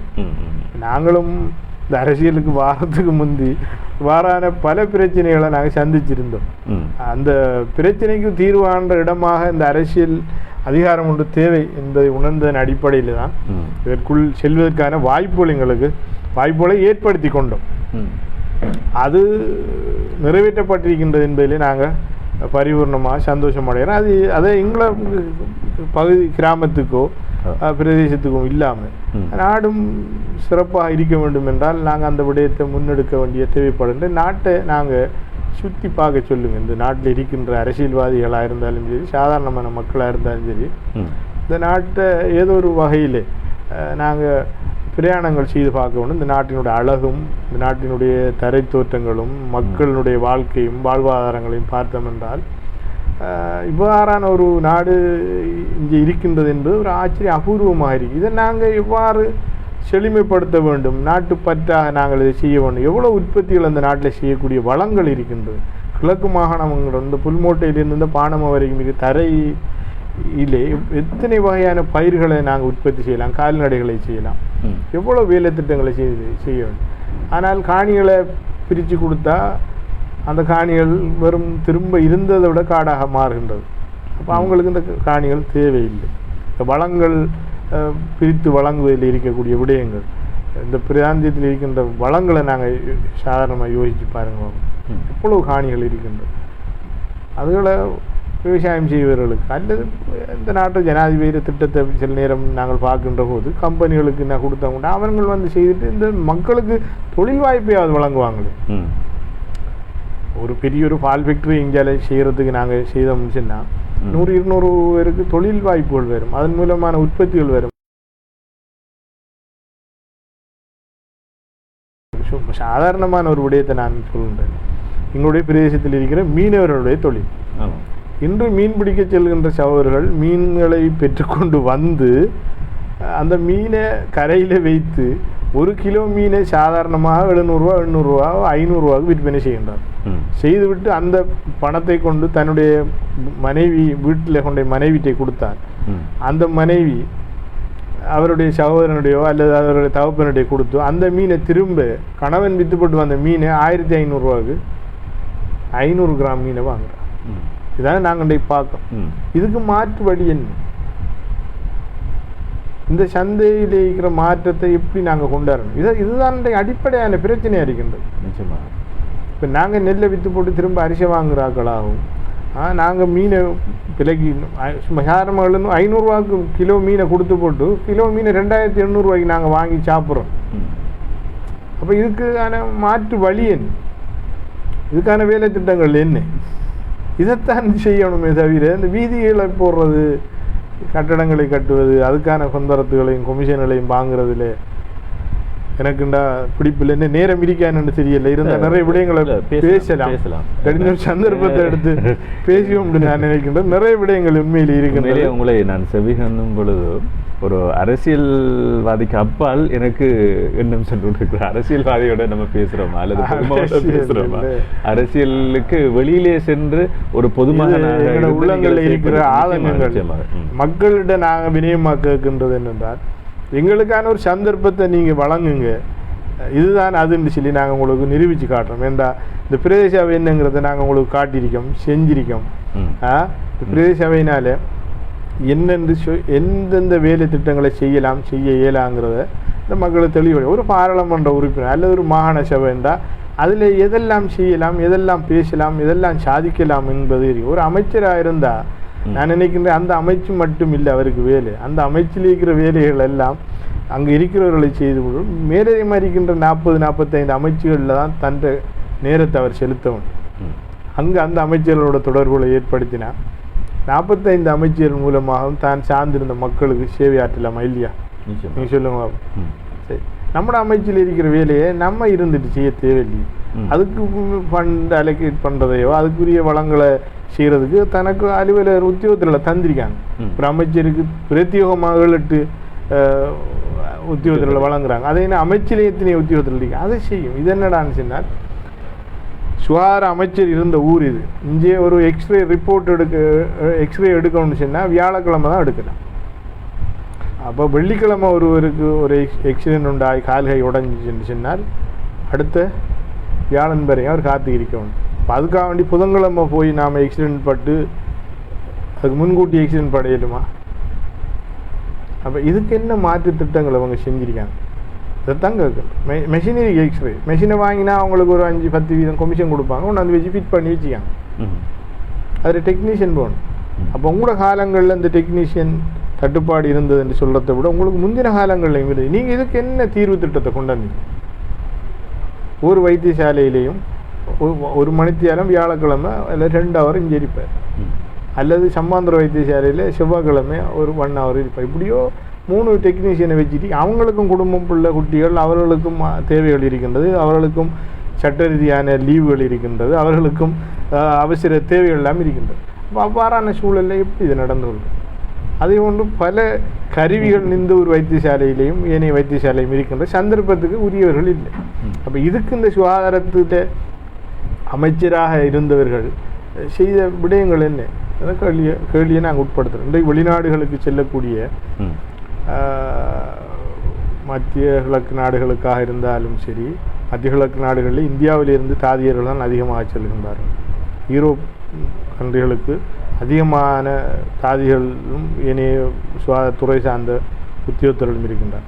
இந்த பிராந்தியத்திலே ஒரு அது சம்பந்தமான ஒரு ட்ரைனிங் செய்யக்கூடிய ஒரு பதிவு செய்யப்பட்ட இன்றைக்கு இருக்கக்கூடிய பல்கலைக்கழகங்கள் போன்று ஏதோ ஒரு பல்கலைக்கழகத்தின் ஊடாக அந்த சேர்த்து எல்லாம் களம்பில் இருந்துச்சுன்னா களம்புக்கு போகக்கூடிய வசதி இல்லாத எத்தனையோ குடும்ப சகோதரர்கள் இருக்கின்றார். நிச்சயமாக எத்தனையோர்கள் விஞ்ஞான பிரிவு கற்ற மாணவிகள் இருக்கின்றார். அவர்களுக்கான ஒரு தொழில் வாய்ப்புக்காண்டி ஒரு திட்டத்தை செய்யலை. இப்போ அவர்களுடைய காலங்களில் எதில் கடத்திருக்காங்க? அவர்களை அபிவிருத்தி செய்வதிலும் அவர்களுக்கான அனுகூலங்களையும் அடுத்த தேர்தலை எப்படி வெல்லலாம்ங்கிற விஷயம் தான். இதுகளை நாங்கள் சொல்கிறதுக்கு செய்கிறதுக்கு எங்களுக்கிட்ட கிடைச்ச பாராளுமன்ற உறுப்பினரும் எங்கள்கிட்ட இருக்கல. இருந்திருந்தால் அவருக்கும் இதை விட நிறைய வழிகாட்டுதலை நாங்கள் செய்திருப்போம். அவர் தனி ஒரு ஊர் சார்ந்த ஒரு பிரதிநிதியாக மாத்திரமே செயற்பட்டு கொண்ட, குறிப்பாக பொத்தியிலுக்கான ஒரு பாராளுமன்ற உறுப்பினர் என்பதிலே தான் அவருடைய கவனம் இருக்கு. பொத்தியிலையும் பிரச்சனைகள் இருக்கின்றது, நாங்கள் இல்லை என்று சொல்ல முடியவில்லை. அதுபோன்று எல்லா பிரதேசங்களிலையும் பிரச்சனைகள் இருக்கின்றது. இது பொதுவான பிரச்சனை. நாங்கள் என்ன சொல்கின்றது, ஒரு சமூகத்துக்கான வழிகாட்டுதலை நாங்கள் செய்ய வேண்டும். ஒரு தொழில் ரீதியான ஒரு வழிகாட்டுதலை நாங்கள் செய்கின்ற போது அவர்கள் அவருடைய பிரச்சனைகளுக்கான தீர்வுகளை செய்தார்கள் என்றால் ஏனைய பௌதிக திட்டங்களை நாங்கள் செய்கிறதுக்கு இலகுவாரி. தொழிலுக்கும் வழிகாட்டுதல் 1 பேரோ 2 பேரோ 3 பேரோ இருந்துக்கிட்டு ஒரு வீட்டில் கல்வி கற்கின்றது இன்றைக்கு இயலாது. இன்றைக்கு தெரியும் பொருளாதார ரீதியான பிரச்சனை இல்லை. அந்த நேரத்திலே ஒரு குடும்பத்தில் 8-10 சகோதரர்கள் இருந்தபோது முதலாவது 2வது சகோதரர்கள் அநேகமாக ஒரு கட்ட படிப்போடு நிறுத்தி விடுவார்கள். என்றால் தந்தைக்கு உதவியாக அவருடைய தொழிலுக்கு போக வேண்டும் என்று. மற்றவர்கள் தான் கல்வி கற்கின்ற ஒரு முறைமை இல்லை. அதே போன்று இன்றும் அந்த வழிமுறை வர துவங்கி. என்றால் ஒரு கல்வியை தொடர்வதாக இருந்தால் பொருளாதார ரீதியான நிறைய உதவிகள் தேவையாக இருக்கின்றது. பாடசாலைகளில் கற்கின்ற கல்விக்கு மேலதிகமான கல்வியை வெளியிலே தேடி கற்க வேண்டிய சூழல் இருக்கின்றது. அவர்கள் சார்ந்திருக்கின்ற பிரதேசங்களில் அதை அடைய முடியாவிட்டால் ஏனைய தூர இடங்களுக்கு போக வேண்டும். அங்கே சென்று வருகின்ற போது மாணவர்களால் நேரம் வீணடிக்கப்படுகின்றது, அவர்கள் உடல் சார்ந்த சோர்வுகள் ஏற்படுகின்றது, இவ்வாறெல்லாம் காணப்படுகின்றது. எனவே அந்தந்த பிரதேசங்களில் இப்போது துறை சார்ந்தவர்களை கொண்டு வந்து பிரத்யேக பாடங்களை செய்கின்றனர். இதுக்கு அரசியல்வாதியாக இருக்கின்ற பாராளுமன்ற உறுப்பினரினால் செய்யப்பட்ட உதவித்தொகைகள் ஒரு மாணவருக்கு ஒரு பாடத்துக்கு ஒரு விஞ்ஞான பிரிவுக்கோ அல்லது வர்த்தக பிரிவுக்கு ஏன் எந்ததுக்கும் மாதம் ஒன்றுக்கு 10,000 ரூபாய்க்கு மேற்பட்டு குறைந்தது டியூஷன் ஃபீஸ் தேவைப்படுகின்றது. அப்போ 2 வருடத்துக்கும் கிட்டத்தட்ட 2,40,000 ரூபாய் காசு தேவைப்படுகின்றது டியூஷனுக்கான ஃபீஸ். இதுக்கு பாடசாலைக்கும் சென்று கற்க வேண்டும். ஏனைய செலவுகளும் இது ஒரு ஒரு சாதாரணமான ஒரு குடும்ப தலைவன் ஒரு தந்தையினால் 2-3 பிள்ளைகளுக்கு எவ்வாறு செலவு செய்ய முடியும்? இதற்கான தீர்வுகள் எல்லாரும் மாணவர்களும் பல்கலைக்கழகங்கள் செல்கின்றார்களா? இல்லை. திரும்ப பிரேக் ஆகி இன்னும் ஏதோ அடுத்த ஒரு பாடநெறியை கற்றுக்கொள்வதற்கு அதுக்கு 3-4 வருடங்கள் திரும்ப அவை முடியாது. அவை இந்த கல்வியின் மூலமான ஒரு தொழில் ரீதியான ஒரு வழிகாட்டுதலை அல்லது வெளிநாட்டுக்கு சென்று நல்ல ஒரு சம்பளம் சேலரி மூலமான அவர் உழைத்து கொண்டு இங்கே மற்ற சகோதரர்களை கற்பிக்கின்ற முறைகளை நாங்கள் காட்டி கொடுக்க வேண்டும். அதை விடுத்து அவர்களுக்கு கிடைக்கின்ற சில அமைச்சர்கள் மூலமான சில சிற்றூழியர்களுக்கான தொழில்களை வழங்கி 35,000 ரூபாய் காசில் என்ன செய்ய இந்த பால்மாவுக்கும் பெட்ரோல் எரிபொருளுக்குமான அந்த விடயத்தை தான் நாங்கள் செய்ய வேண்டிய. எனவே எதிர்வருகின்ற காலங்களில் வரக்கூடிய பாராளுமன்ற உறுப்பினர்கள் ஊர்வாதம் இல்லாமல், பிரதேசவாதம் இல்லாமல், சமூகம் அந்நிய சமூகம் என்று அவர்களை பிரித்து பார்க்கின்றவர்கள் இல்லாமல் எல்லா மக்களுக்கும் சேவை செய்கின்றவர்களாக இருக்க வேண்டும். அடுத்த இளைஞர்கள் அடுத்த சமுதாயத்துக்கு வழிகாட்ட வேண்டியவர்களாக இருக்க வேண்டும். அவர்கள் அந்த பொதுமக்கள் வாக்காளர்கள் தெரிவு செய்யணும். கட்சிகளை மறங்க, இந்த கட்சி தான் போடு என்ற கொள்கையை விட்டு போட்டு சிறந்தவர் யாருங்கிறத பாருங்க, அவர் எந்த கட்சியில் இருக்காருன்னு பார்த்து அதுக்கு வாக்குகளை போடுற ஒரு திட்டத்துக்கு வாங்க. கட்சிக்கு வாக்குகளை போட்டால் அந்த கட்சியிலே போட்டிக்குரியவர்கள் இல்லை, பழைய சாமானை தான் கொண்டாந்து போட்டு இதுக்கு தான் புள்ளடியை போடுங்கண்டா, இனி அவனால் என்ன செய்யறது? ஆகவே புது விடயத்துக்கு வரணும். இப்போ வந்திருக்கிற இளைஞர் சமுதாயம் தான் இந்த அரசியலில் பாரிய மாற்றத்துக்கு முன்னுக்கு வர வேண்டிய சேவை இருக்கணும். ஏன்னா பழையவர்கள் என்ன சொல்கிறாங்க என்றால், நாங்கள் தம்பி எல்லாம் தெரியும், எங்களோட தலைவர் நம்மளோட தலைவர் அந்த மனுஷன் கட்சி, நீ என்ன செய்கிற? அதுக்கு ஒரு புள்ளடி போடத்தானே போடணும். அந்த புள்ளடி எங்கே போய் அடையாளப்படுத்துது? ஒன்றுமே இயலாதவர்களை நாங்கள் பாராளுமன்றத்துக்கு அனுப்ப வேண்டிய ஒரு சந்தர்ப்பம் வருது. எனவே இவர்கள் யாரும் இதிலிருந்து விலக முடியாது. ஏனென்றால் இவர்கள் எல்லோரும் அரசாங்கத்தோடு தான் இருக்கின்றார்கள். நீங்கள் சொல்லுங்க பாபா, யாரும் நாங்கள் எதிர்கட்சியில் இருக்கோம், எங்களுக்கு ஒன்றுமே செய்யலான்னு சொல்லி எந்த முஸ்லீம் பாராளுமன்ற உறுப்பினர்களும் இந்த மாவட்ட ரீதியாக இருக்கின்ற யாருமே விலக முடியாது. எல்லா காலங்களிலும் அரசோடு ஏதோ ஒரு வகையில் தொடர்போடத்தான் அவர்கள் இருக்கின்றார்கள். அங்கிருந்து எல்லா நிதிகளையும் எல்லா வேலை திட்டங்களையும் கொண்டு வந்து செய்துட்டு அவர்களுக்கான எல்லாத்தையும் வாங்கி கொள்கின்றார்கள். ஏன் மக்களுக்கான பிரச்சனையை மட்டும் தீர்க்க முடியாமல் இருக்கின்ற என்ற கேள்வியை நான் உங்களிடத்தில் கேட்கிறேன். அவர்களை சந்திக்கின்ற ஒரு சந்தர்ப்பம் வந்தால் இதை நீங்கள் முன்வையுங்கள். ஏராளமான கேள்விகள் விடப்பட்டிருக்கிறது. அதற்கு இவ்வாறான பதில் வருவது நாங்களும் ஒவ்வொரு அரசியல்வாதிலும் நாங்கள் செவியெடுக்க இருக்கின்றோம். அந்த இடத்திலே நாங்கள் அந்த கேள்விகள் எல்லாம் கேட்கலாம். அதுபோல் ஜுசைல் சொல்லியிருக்கிறார், இளைஞர்களுக்கான வாய்ப்பை இவர்கள் கொடுத்திருக்கின்றார் என்பது நான் சாட்சி என்று சொல்லியிருக்கிறார். கடந்த பிரதேச சபை தேர்தலில் என்னை இளம் வேட்பாளராக அறிமுகப்படுத்தியிருந்தீர்கள், உங்களை சொல்லியிருக்கின்றார்கள். அதுபோல் மற்றும் ஒரு கல்வி இருக்கிற சியாம் சொல்லியிருக்கிறார், வலது கையால் கொடுப்பது இடது கைக்கு தெரியக்கூடாது என்று தங்களின் சொந்த நிதியிலிருந்து சம்மாந்தர தொடக்கம் பொத்தியில் வரை தங்கள் செய்த சேவைகளை எப்போதாவது மக்களுக்கு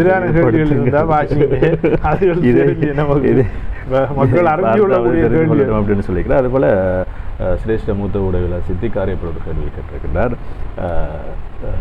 சாய்ந்தமருது பிரதேச செயலாளர், முன்னாள் பிரதேச செயலாளர் PS சலீம் சார் அவர்கள் கட்சியோடு இணைவதாக ஒரு கருத்து உலாவுகிறது, சம்பந்தமாக உங்களது கருத்து அப்படின்னு சொல்லி கேட்டிருக்கிறார். நாங்கள் அவரை கடந்த தேர்தல் காலத்தில் இருந்து அவரை மிக நெருக்கமாக நாங்கள் பேசினோம். உங்களுக்கு பாராளுமன்ற உறுப்பினராகி செல்வதற்கான வாய்ப்பு அகில இலங்கை மக்கள் காங்கிரஸை தவிர வேறொரு கட்சியிலையும் இருக்க முடியாது என்று அவர் கூறியிருந்தார். பாராளுமன்ற உறுப்பினர் ஆகுவது என்பது எங்களுடைய நோக்கம் அல்ல, எங்களுக்கான உள்ளூராட்சி சபை அமைப்பது என்பதுதான் என்று கூறினார். அதுக்கு பிறகு அவரிடத்தில் நாங்கள் எதையும் பேச முடியாத ஒரு சூழல். ஏனென்றால் ஊர் சேர்ந்த தீர்மானத்திலே அவர் கட்டுப்பட வேண்டிய ஒரு சந்தர்ப்பம் சலீம் சார்கிட்ட இருந்தது. அவரோடு நாங்கள் அந்யோன்யமாக ஃப்ரெண்ட்லியாக நாங்கள் பேசி பழகக்கூடியவர்கள். அவருடைய அந்த கருத்துக்கு எதிராக எங்களுக்கு எதுவும் சொல்ல முடியாது. எனவே அவர் இணைந்திருந்தால் சென்ற முறை அவருக்கு தான் அதிகூடிய வாய்ப்புகள் பாராளுமன்ற உறுப்பினராக இருந்திருக்கும். அது கைகூடவில்லை, கெசெட் பண்ணப்பட்டது, இடைநிறுத்தப்பட்டது, இப்படியெல்லாம் பிரச்சனைகள் இருக்கின்றது. மீண்டும் நாங்கள் அவரை உள்வாங்குகின்றோம். ஏனென்றால் ஒரு கல்வியலாளர், சமூகத்தை நேசிக்கின்றவர், சமூகத்தோடு பின்னி பிணைந்தவர், நிர்வாக ரீதியாக இந்த நாட்டில் இருக்கின்ற அனைத்து நிர்வாக சேவை உத்தியோகர்களையும் அறிந்தவர், தெரிந்தவர். எனவே அந்த அடிப்படையிலே அவர் இந்த சமூகத்துக்கு மிகவும் ஒரு தேவையான ஒருவர். அவர் எங்களுடைய அணியிலே வந்தால் சிறப்பாக இருக்கும். அவரை வைத்து நல்ல சிறந்த பணிகளை செய்யலாம். அவரோடு நாங்கள் இணைந்து இன்னும் பல ஆக்கப்பூர்வமான நடவடிக்கைகளை மேற்கொள்ளலாம் என்பதை நாங்கள் காண்கின்ற போதெல்லாம், அது ஒபிஷியலாக இல்லை, காண்கின்ற போதெல்லாம் அவர் சார்ந்த நண்பர்களோடும் நாங்கள் பேசுகின்றோம், இன்றும் பேசிக்கொண்டிருக்கின்றோம். அவரை நாங்கள் எதிர்பார்க்கின்றோம், வரவேற்கின்றோம். வந்தால் அல்ஹம்துலில்லாஹ். நான் ஏற்கனவே கூறியிருந்தேன், பல அதிர்ச்சிகரமான இணைவுகள் இந்த கட்சியில் இருக்கின்றது. அவ்வாறு வருகின்ற போது இந்த மாவட்டத்தை வெற்றி கொள்கின்ற அரசியல் வியூகங்களும் அகில இலங்கை மக்கள் காங்கிரஸ் இடத்திலே இருக்கின்றது. இன்ஷா அல்லாஹ் துஆ செய்யுங்க. அதுபோல் இன்னும் ஒரு கேள்வியை நான் தொடர வேண்டும். கிழக்கு மக்கள் அல்லது கிழக்கு அரசியல்வாதிகள் ஒரு குடையின் கீழ் வருவது பற்றி உங்களது கருத்து என்ன? ஒரு கட்சியின் வந்து மக்களை ஒருமைப்படுத்தி அந்த வாக்குகளை எடுத்து அதன் மூலமான பிரதித்துவங்களை அதிகப்படுத்தி அரசோடு அல்லது அரசாங்கத்தோடு இணைந்து செயற்படுவது பற்றி உங்களது கருத்து என்ன? மக்களிடத்தில் இது பரவலாக பேசப்பட்டு கொண்டிருக்கிறது. இப்பொழுது இது அரசியல் ரீதியாக மக்களுடைய பார்வையில் தேர்தல் முறைமையில் சாத்தியப்பாடு உண்மையிலேயே குறைய. இப்போ சாதாரணமாக 2 கட்சிகள் சேர்ந்து அம்பாறையில் இருக்கக்கூடிய ஆசனத்திலே நாங்கள் 60,000 அல்லது 70,000 வாக்குகள் எடுத்தால் கூட ஒரு ஆசனம் தான் பெற முடியும். தனித்து நாங்கள் 35,000 வாக்குகள் எடுத்தால் 2 ஆசனங்களை பெறுவதற்கான சந்தர்ப்பங்கள் இருக்கு. அதிகூடிய 1,00,000க்கு மேல் வாக்குகளை நாங்கள் பெறுகின்ற போது 3 அல்லது 4 ஆசனத்தை பெறுகின்ற வாய்ப்புகள் இருக்கு. எனவே இவ்வாறான சூத்திரங்கள் மாவட்ட ரீதியாக வேறுபடும். இப்போ திருவண்ணாமலையிலே நாங்கள் இணைந்து போட்டியிடுகின்ற நேரம் ஒரு ஆசனத்தை பெறுவதா அல்லது 2ஐ பெறுவதா அல்லது பிரிந்து போட்டியிடுகின்ற நேரம் ஒன்றை பெறுகின்றதா என்கின்ற வாய்ப்புகள். அதே போன்று மட்டக்களப்பிலே அதே போன்ற பிரச்சனை இருக்குது. அம்பாறையிலும் அதே போன்ற பிரச்சனைகள் இருக்குது. நாங்கள் அத்தனை பேரும் இணைந்து கேட்கின்ற போது 4 ஆசனங்களை பெறுகின்ற வாய்ப்புகள் இருந்திருக்கும். என்சியும் ஏசிஎம்சியும் எஸ்எல்எம்சியும் கேட்டிருந்தால் அதுக்கான வாய்ப்புகள் சென்ற முறையும் கூட இருந்திருக்கும்.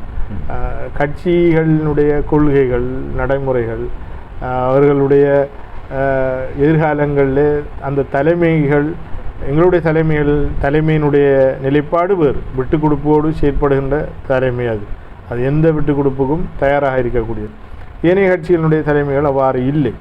குறிப்பாக நான் ஒரு விடயத்தை இடத்திலே ஞாபகமூட்ட விரும்புகின்றேன். ஸ்ரீலங்கா முஸ்லீம் காங்கிரசினுடைய தலைமை இந்த கட்சியிலே எவ்வாறான பிரச்சனைகள் வந்தாலும் கூட அதை தலையை கோரிவிட்டு கடந்து செல்கின்ற வரலாற்றை தான் நீங்கள் பார்த்துருங்க. அவருக்கென்ற ஒரு பிரச்சனை எப்போது வருமா என்றால், அந்த அமைச்சரவை அந்தஸ்துள்ள ஒரு அதிகாரம் இந்த நாட்டில் இருக்கின்ற யாருக்கும் செல்வதில் கவனமாக இருந்து விடுவார். அதாவது வேறு யாருக்கும் போவதிலையும் கவனமாக இருப்பார். அவர் சார்ந்த கட்சி விடுவாரா? இல்லை. கட்சியினுடைய தவிசாளர் பஷீர் சார் அவர்கள் அவருக்கு தெரியாமல் ஒரு அமைச்சு பதவி பெற்றார் என்றுதான் அவருக்கு எதிரான குற்றச்சாட்டு முஸ்லீம் காங்கிரசினுடைய வேறுபடத்திலே முதலாக அவருக்கு எதிராக கொண்டு வரப்பட்டு அந்த பிரச்சனையினுடைய புதாகரமும் அது புகைந்து தான் அது கடைசியில் அவரை கட்சியிலிருந்து விலக்குவதற்கு அவர் விலகி சென்றது போன்றுதான் அவர் தூக்கி வீசிவிட்டு போனார். விலக்கப்பட்டாரா என்பதை விட அவர் தூக்கி எறிந்துட்டு போன மாதிரி தான் அவர் நடந்து அந்த இடத்தை விட்டு வெளியேறி போனார். அதற்கும் கூட தலைவர் என்னிடத்தில் அறிவித்துத்தான் அந்த அமைச்சு எடுத்தார். அந்த நேரம் நான் நாட்டில் இல்லை என்று ஒரு ஒரு சமாளிப்பு ஒன்றை செய்திருந்தார். ஆனால் அவர் சார்ந்து இன்றைக்கும் தெரியும் தலைவருடைய கருத்துக்களை இந்த மாவட்டத்திலும் இந்த கட்சி சார்பாக பதிவிடுகின்றவர்கள் இருக்கின்றார்கள். அந்த கருத்துக்கு எதிராக தலைவர் பேச மாட்டார், அதற்கு ஆதரவாண்டு கேட்டால் சிரித்து விட்டு போவார். ஆனால் தலைவர் விரும்புகிற கருத்துக்களை இங்கே அதிகமாக முகவாயில்களில் பகிரக்கூடியவர்கள் இருக்கின்றனர். அவர்கள் மூலமாகத்தான் அந்த கருத்துக்கள் புகைந்து இறுதியிலே தவிசாளர் வெளியேற்றப்பட்டார். அதே போன்று இன்று பிரதி தலைவராக இருந்த கட்சியினுடைய மட்டக்களப்பு மாவட்ட பாராளுமன்ற உறுப்பினர் அமைச்சரும் ஹாபிஸ் நசீர் அவர் ஒரு ராஜாங்க அமைச்சர் எடுத்திருந்தால் பிரச்சனை குறைஞ்சிரி, மற்றவர்களுக்கு வழங்கி இந்த மன்னிப்பு வழங்கப்பட்டிருக்கும். அவருக்கு பகரமான ஒரு அமைச்சர் எடுத்து அந்த மேசையில் இருக்க போய் தான் இந்த பிரச்சனை என்று நான் இன்னும் தனிப்பட்ட ரீதியாக நான் கருதுகின்றேன். எனவே இப்படித்தான் அந்த பிரச்சனை. இவ்வாறான மனநிலையில் இருப்பவர்கள் ஒன்று சேர்ந்து இந்த சமூகத்துக்காக விட்டு கொடுப்போடு செயற்படுவார்கள் என்பதை ஏற்றுக்கொள்ள முடியாது. அந்த மனநிலைக்கு சும்மா பேச்சளவில் வருவார்கள். புத்தளத்திலே அண்மையில் நடந்த ஒரு பாராளுமன்ற உறுப்பினர் அலிஷாப்ரி ரஹீம் அவருடைய பிரச்சனையும் உங்களுக்கு தெரிஞ்சிருக்கும். பொது வேட்பாளர்களை நிறுத்தி நாங்கள் பொது கட்சி சின்னத்திலே போட்டியிட போது தராசி சின்னம் அது அகில ஸ்ரீலங்கா முஸ்லீம் காங்கிரஸுடைய கட்சியினுடைய பிரதி தவிசாளராக இருக்கின்ற நைமுல்லா அவர்களுடைய அவர்தான் அதுக்கு செயலாளராக இருக்கின்றார். அந்த கட்சியில் போட்டால் நாங்கள் பிரச்சனை தீர்த்து கொள்ளலாம்.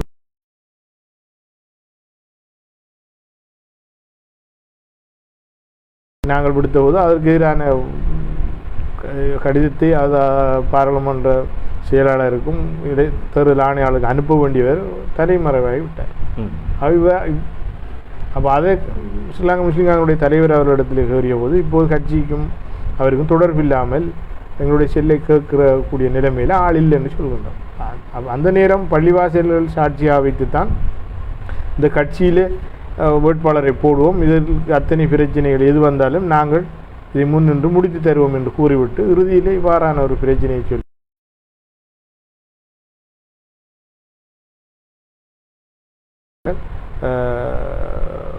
பிரச்சனையை முன்னெடுக்க முடியாத ஒரு சூழ்நிலையை கொண்டு போய் அவர் கோர்ட்ஸில் அவருக்கு ஆதரவான ஒரு தீர்மானத்தையும் எடுத்திருந்தார். அந்த கால அவகாசத்தை இவர்கள் ஒழித்திருந்த அடிப்படையில் எங்களுக்கு எதிராக எடுக்க முடியும்.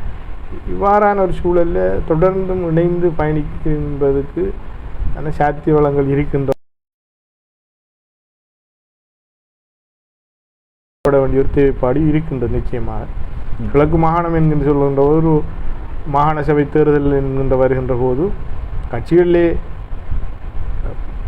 வாக்குகளை பெற்றுவிட்டு இணைந்து ஆட்சி அதிகாரங்களை செய்கின்ற சந்தர்ப்பங்களில் நாங்கள் அதை செய்ய வாய்ப்புகள் இருக்கக்கூடும். ஏனென்றால் அது சேர்ந்து செயற்படுத்த முடியாதவுடன் நாங்கள் எங்களுடைய ஆதரவுகளை விலக்கிக் கொள்வதற்கு வாய்ப்புகள் இருக்கின்றன. ஆனால் ஒரு கட்சியிலே நாங்கள் இணைந்து செயற்பட்டால் அந்த கட்சியிலே இருக்கக்கூடியவர்களுக்கு ஒழுக்காற்று நடவடிக்கைகளும் வேறு அறிவுறுத்தல்களையும் நடைமுறைப்பட முடியாத சூழல் காணப்படுகிறது. அதுபோல் ஒரு கேள்வி வந்திருக்கிறது. அஜ்மல் அப்துல் ரஹீம் கேட்டிருக்கு, கட்சி அம்பாறை மாவட்டத்துக்கு அறிமுகம் செய்து இந்த கட்சியின் அம்பாறை மாவட்டத்தில் முதலாக மாநகர சபை உறுப்பினராக தெரிவு செய்யப்பட்டார். ஆக அவரை கௌரவிக்கும் வகையில் தலைவரால் மாகாண சபை தேர்தலில் போட்டியிடும் வாய்ப்பு கிடைக்குமா? நிச்சயம். அவருக்கு சென்ற முறை பாராளுமன்ற வேட்பாளர்கள் வழங்குவதற்கான சந்தர்ப்பம் இருந்தது. கல்முனை தொகுதியிலே வேட்பாளர்கள் நிறுத்துவதிலே சில விட்டுக் கொடுப்புகளை என்னுடைய கட்சியின் செயலாளர் அவர்களுக்காக வேண்டி செயற்படுத்த வேண்டிய ஒரு தேவை இருந்தது. அடிப்படையில் பல தியாகங்களை அவர் செய்திருக்கின்றார். அந்த அடிப்படையில் சென்ற முறையும் அவ்வாறான ஒரு செயற்பாட்டை அவர் செய்திருந்தார். எதிர்காலத்தில் அதுக்கான வாய்ப்புகள் இருக்கின்றது. கட்சி வாரானவர்களை ஒரு நாளும் கைவிடாது. அவர்களுக்கான அந்தஸ்துகளை சந்தர்ப்பங்களை பார்த்து கொண்டிருக்கின்றது வழங்குவதற்கு. மாநசபை தேர்தல் ஒன்று வருமாக இருந்தால் நிச்சயமான ஒரு வேட்பாளராகவும் ஒரு வெற்றி வேட்பாளராகவும் அவர் அதற்கான எதிர்காலம் இருக்கின்றது. நிச்சயமாக. மேலே இந்த சபையிலே பல விடயங்களை நாங்கள் அலசி ஆராய்ந்தோம்.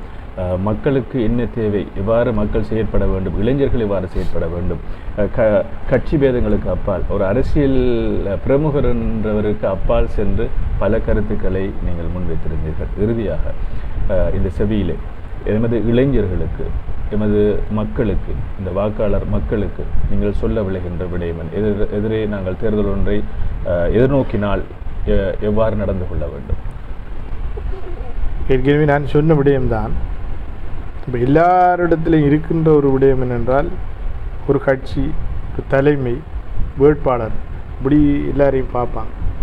நாங்கள் சாதாரணமாக மிக எளிய முறையில் நாங்கள் சொல்வதாக இருந்தால், எங்களை ஒரு குழந்தையை நாங்கள் ஒரு முன்பள்ளி பாடசாலையில் சேர்க்கிறதுக்கு எத்தனை பாடசாலைகளை நாங்கள் தெரிவு செய்கிறோம்.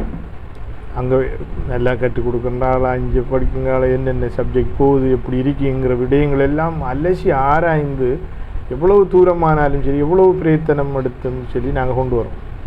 அதே போன்று பிரைமரி, செகண்டரி, இப்படி ஓ லெவல், ஏ லெவல் என்றெல்லாம் ஒரு தன்னை பிள்ளைக்கான ஒரு கல்வியை நாங்கள் கொடுக்குறதுக்கு எவ்வளோ நாங்கள் ரிஸ்க் எடுக்கோம். ஒரு சப்ஜெக்டை 3 ஆசிரியர்கிட்ட கொண்டு போய் நாங்கள் கற்பிக்கும். ஒரு சமூகத்துக்கான ஒரு தலைவரை நாங்கள் உருவாக்குறதுல ஏன் நாங்கள் சரியான முடிவு எடுக்கம் இல்லைங்கிறத வாக்காளர்கள் நீங்கள் சிந்திக்க வேணும். இது எங்களோட வாப்பாட காலத்திலிருந்து நாங்கள் அந்த கட்சி தான் வாக்களித்து, அல்லது மறைந்த மாமனிதர் உருவாக்கி போட்டு போன கட்சி, அதுக்கு தான் நாங்கள் ஓட்டு போடுவோம். இது எங்களோட பக்கத்து வீட்டுக்காரால் எங்களுக்கு தெரிஞ்சவர், அவர் காண்ற போதெல்லாம் எங்களோட சிரிக்கிற கதைக்கிற, இல்லாட்டி அந்த வேட்பாளருக்கு நாங்கள் ஓட்டு போட போகிறோம் என்றெல்லாம் பலர் சொல்கிறாங்க. என்னை பொறுத்தவரையிலே அதெல்லாம் தாண்டி கட்சியை, வேட்பாளர்களையா நீங்கள் நன்ற அலசி ஆராயுங்க. உங்களுக்கு வேட்பாளர் தான் என்னை பொறுத்தவரையிலே நீங்கள் பார்க்க வேண்டிய. தலைவரை பார்க்க போனீங்களா பாருங்கள், சேதாரம் குறைஞ்சது எங்கே இருக்குங்கிறத தலைவரை பாருங்கள். உண்மையை செல்லக்கூடியவர், தியாகம் செய்யக்கூடியவர், இவ்வளவு காலங்களாக இந்த மக்களுக்கு மத்தியில் வந்து நாங்கள் இடத்துல எனக்கு கதைப்பதற்கும் கூச்சமாக இருக்கின்றது. அபிவிருத்திகளில் ஒலிவில் தூக்கி பிடிச்சோம். நாங்கள் தார்சலாத்தை கட்டித்தாரோம், ஒலிவிலுக்கு அபிவிருத்தின்றோம், கல்முனையை துபாய் ஆக்குறோம், மருதமுனையை சிங்கப்பூர் ஆக்குறோம், சாய்ந்த மருத அபுதாபியா, இப்படி எல்லாம் எவ்வளோ காலத்து இந்த மக்களை ஏமாற்றலாம், போய் செல்லலாம். இது மக்களை பற்றி அவங்கள்ட்ட இருக்கிற அபிப்பிராயம் என்னென்று எங்களுக்கு இன்னும் விளங்கலைன்னு சொன்னால் நாங்கள் எப்படி செய்ய போகிறோம்? சந்தர்ப்பங்கள் ஏன் அவங்களுக்கு கிடைக்கலையா? சந்தர்ப்பங்கள் நிறைய கிடைச்சிருக்கு. இப்போ நல்லாட்சி அரசாங்கத்தில் கிடைச்ச அந்த அமைச்சை வைத்து கொண்டு நாங்கள் இந்த வேலை திட்டங்களை செய்யலைண்டா எதுவும் எங்களால் செய்ய முடியாது. அது மாதிரி ஒரு சந்தர்ப்பமே இல்லை. அந்த இறுதி கட்டங்களில் தான் நாங்களும் முரண்பாடுகளை நாங்கள் வைத்திருந்தோம். ஒரு இருந்த 2000 மில்லியன் ரூபா நிதியை ஒரு 2 மாதத்துக்குள்ளே செலவு செய்யணும் என்று மொய்மின் என்ற ஒரு செக்ரட்டரி இருந்தார். அவர் நாங்கள் அமைச்சின் என்னுடைய செயலகத்தில் இருக்கின்ற போது நிறைய தவிசாளர்கள் இருந்தோம். அவர் வந்துச்சுன்னா தலைவர்கிட்ட சொல்லுங்கள், இந்த காசு ரிட்டர்ன் ஆக போகுது, ஏதாவது ஒன்று செய்யலாமா என்னென்று சொல்லி கேளுங்க சொல்லி. அப்போது இருந்த அனுபவம் வாய்ந்த தவிசாளர்கள் என்ற அடிப்படையில் நாங்கள் சொன்னோம், இதுக்கு டெண்டர் பண்ணி ப்ரொஜெக்ட் செய்ய முடியாது, நேரடியாக பர்ச்சேஸ் பண்ணுறதுக்கு சில சட்ட ஏற்பாடுகள் இருக்கின்றன. அந்த அடிப்படையில் 50 லட்சம் ரூபாய்க்கு உட்பட்ட நேரடியான பர்ச்சேசிங்களை செய்யலாம் என்ற அடிப்படையில் நான் நினைக்கிறேன் ஒரு 500 மில்லியன் ரூபாவை உடனடியாக அவடத்தில் செலவு செய்கிறதுக்கான ஒரு விடயத்தை நாங்கள் அவடத்தில் அந்த செயலாளருக்கு கூறியிருந்தோம். அது பார்ட்டியினுடைய செயலாளர் நாயம் நிசாங்காரியப்பருக்கும் தெரியும். அவர் மேயராக இருந்தார். இப்போ அவர் அதே போன்று சம்மாந்துறை, இப்படி மூதூர், கிண்ணியா போன்ற நிறைய பிரதேச சபைகளுக்கு அந்த நிதிகளை உடனடியாக அந்த பிரதேச சபைகளுக்கு அந்த சிறுவர்கள் பூங்கா வேறு வேறு அபிவிருத்தி தேவைகளுக்கான நேரடியாக பர்ச்சேஸ் பண்ணக்கூடிய பொருட்களை வாங்குறதுக்கு அவடத்தில் அந்த வேலத்தில் அவ்வாறு அந்த அமைச்சில் இருந்த நிதிகள் எல்லாம் சும்மா தேங்கி கிடந்துச்சு. இது ஏன் செலவு செய்யலைங்கிறது எங்களுக்கு தெரியும். ஆனால் எங்களோட ஊரை பொறுத்தவரையில் எங்களோட ஊரில் அந்த நிதிகள் கூடுதலாக பயன்படுத்தப்பட்டுச்சு. அது மண் போட்டு மண்ணுக்குள்ளே மண்ணாக போயிட்டு. நான் நினைக்கணும் ஒரு 5 கோடி ரூபா நிதியை கொண்டு வந்து எங்களுடைய பாராளுமன்ற உறுப்பினர் பவாலோடையில் ஒரு விளையாட்டு மைதானம் ஒன்றை சிறுவர் பூங்கா விளையாட்டு மைதானம் என்று ஆரம்பித்தார். பிறகு அவர் சிறுவர் பூங்கா என்று செய்கிறார். நினைக்கிறேன் 5 கோடி ரூபாய்க்கு அங்கே மண் போட்டிருக்கார், களிமண் கிரவல் மண் என்று போட்டிருக்கார். என்னத்துக்கு அந்த நிதி அதில் பயன்படுத்தப்பட்டுச்சு. அதற்கு பிறகு ஒரு வைத்தியசாலை ஒன்றை அமைப்பதற்கு அதுக்கும் ஒரு 5 கோடி ரூபா கொண்டாந்து போட்டிருக்கார். அவர் இந்த மண் போடுகின்ற விடயத்தில் அந்த நிதியை முழுமையாக பயன்படுத்தியிருக்கின்றார். மற்ற பாராளுமன்ற உறுப்பினர்களோ அல்லது அந்த அமைச்சர் தலைவர் முஸ்லீம் தலைவர் அவர்களும் பாவித்தாரா என்னவென்று தெரியவில்லை. எனவே அந்த அமைச்சை வைத்து கொண்டு இவங்கள் இதில் செய்யாத அபிவிருத்தியை இனி ஒரு காலம் செய்ய போகிறதும் இல்லை, செய்யவுமே இல்லை. இந்த மண்ணுக்குள்ளே போட்ட காசி தெரியும், 1 கோடி ரூபாயோட மண் தான் போட்டு 10 கோடி ரூபாய் கணக்கு கொடுத்துருக்காங்க. இன்றைக்கு தோண்டி பார்த்தாலும் காசி அந்த வளவுக்குள்ளே அடுக்கியிருந்தாலும் இன்றைக்கு வளவு உயர்ந்திருக்கும். எனவே இவ்வாறான அநியாய செயற்பாடுகளாக நடந்து வருது. இதுகளை மக்கள் எதிர்காலத்தில் யோசிங்க, சிந்திங்க.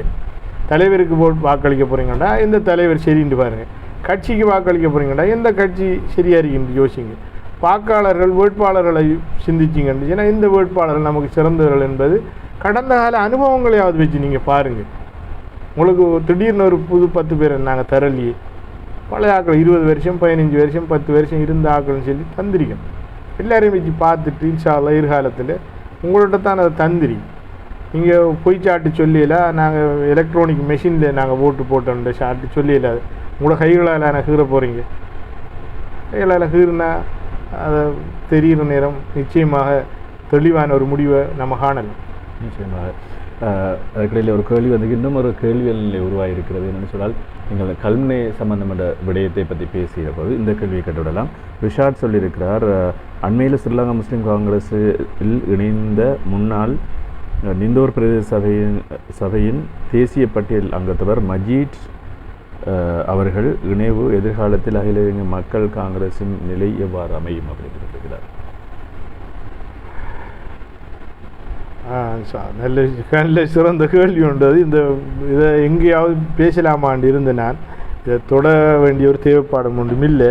உண்மையிலே தெரியும், அகில இலங்கை மக்கள் காங்கிரஸ் நிந்தோர் பிரதேச சபையில் தேர்தல் களத்தில் இறங்கிய போது வேட்பாளர்கள் என்பதை தாண்டி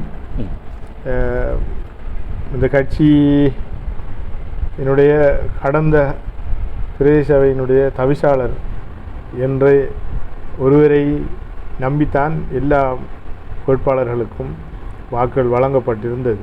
குறிப்பாக வட்டாரங்களில் நாங்கள் ஒரு வட்டாரத்தை 8 வட்டாரம் இருந்த ஒரு வட்டாரத்தைத்தான் நாங்கள் வெற்றி கொள்வதற்கான வாய்ப்புகள் எங்களுக்கு இருந்துச்சு.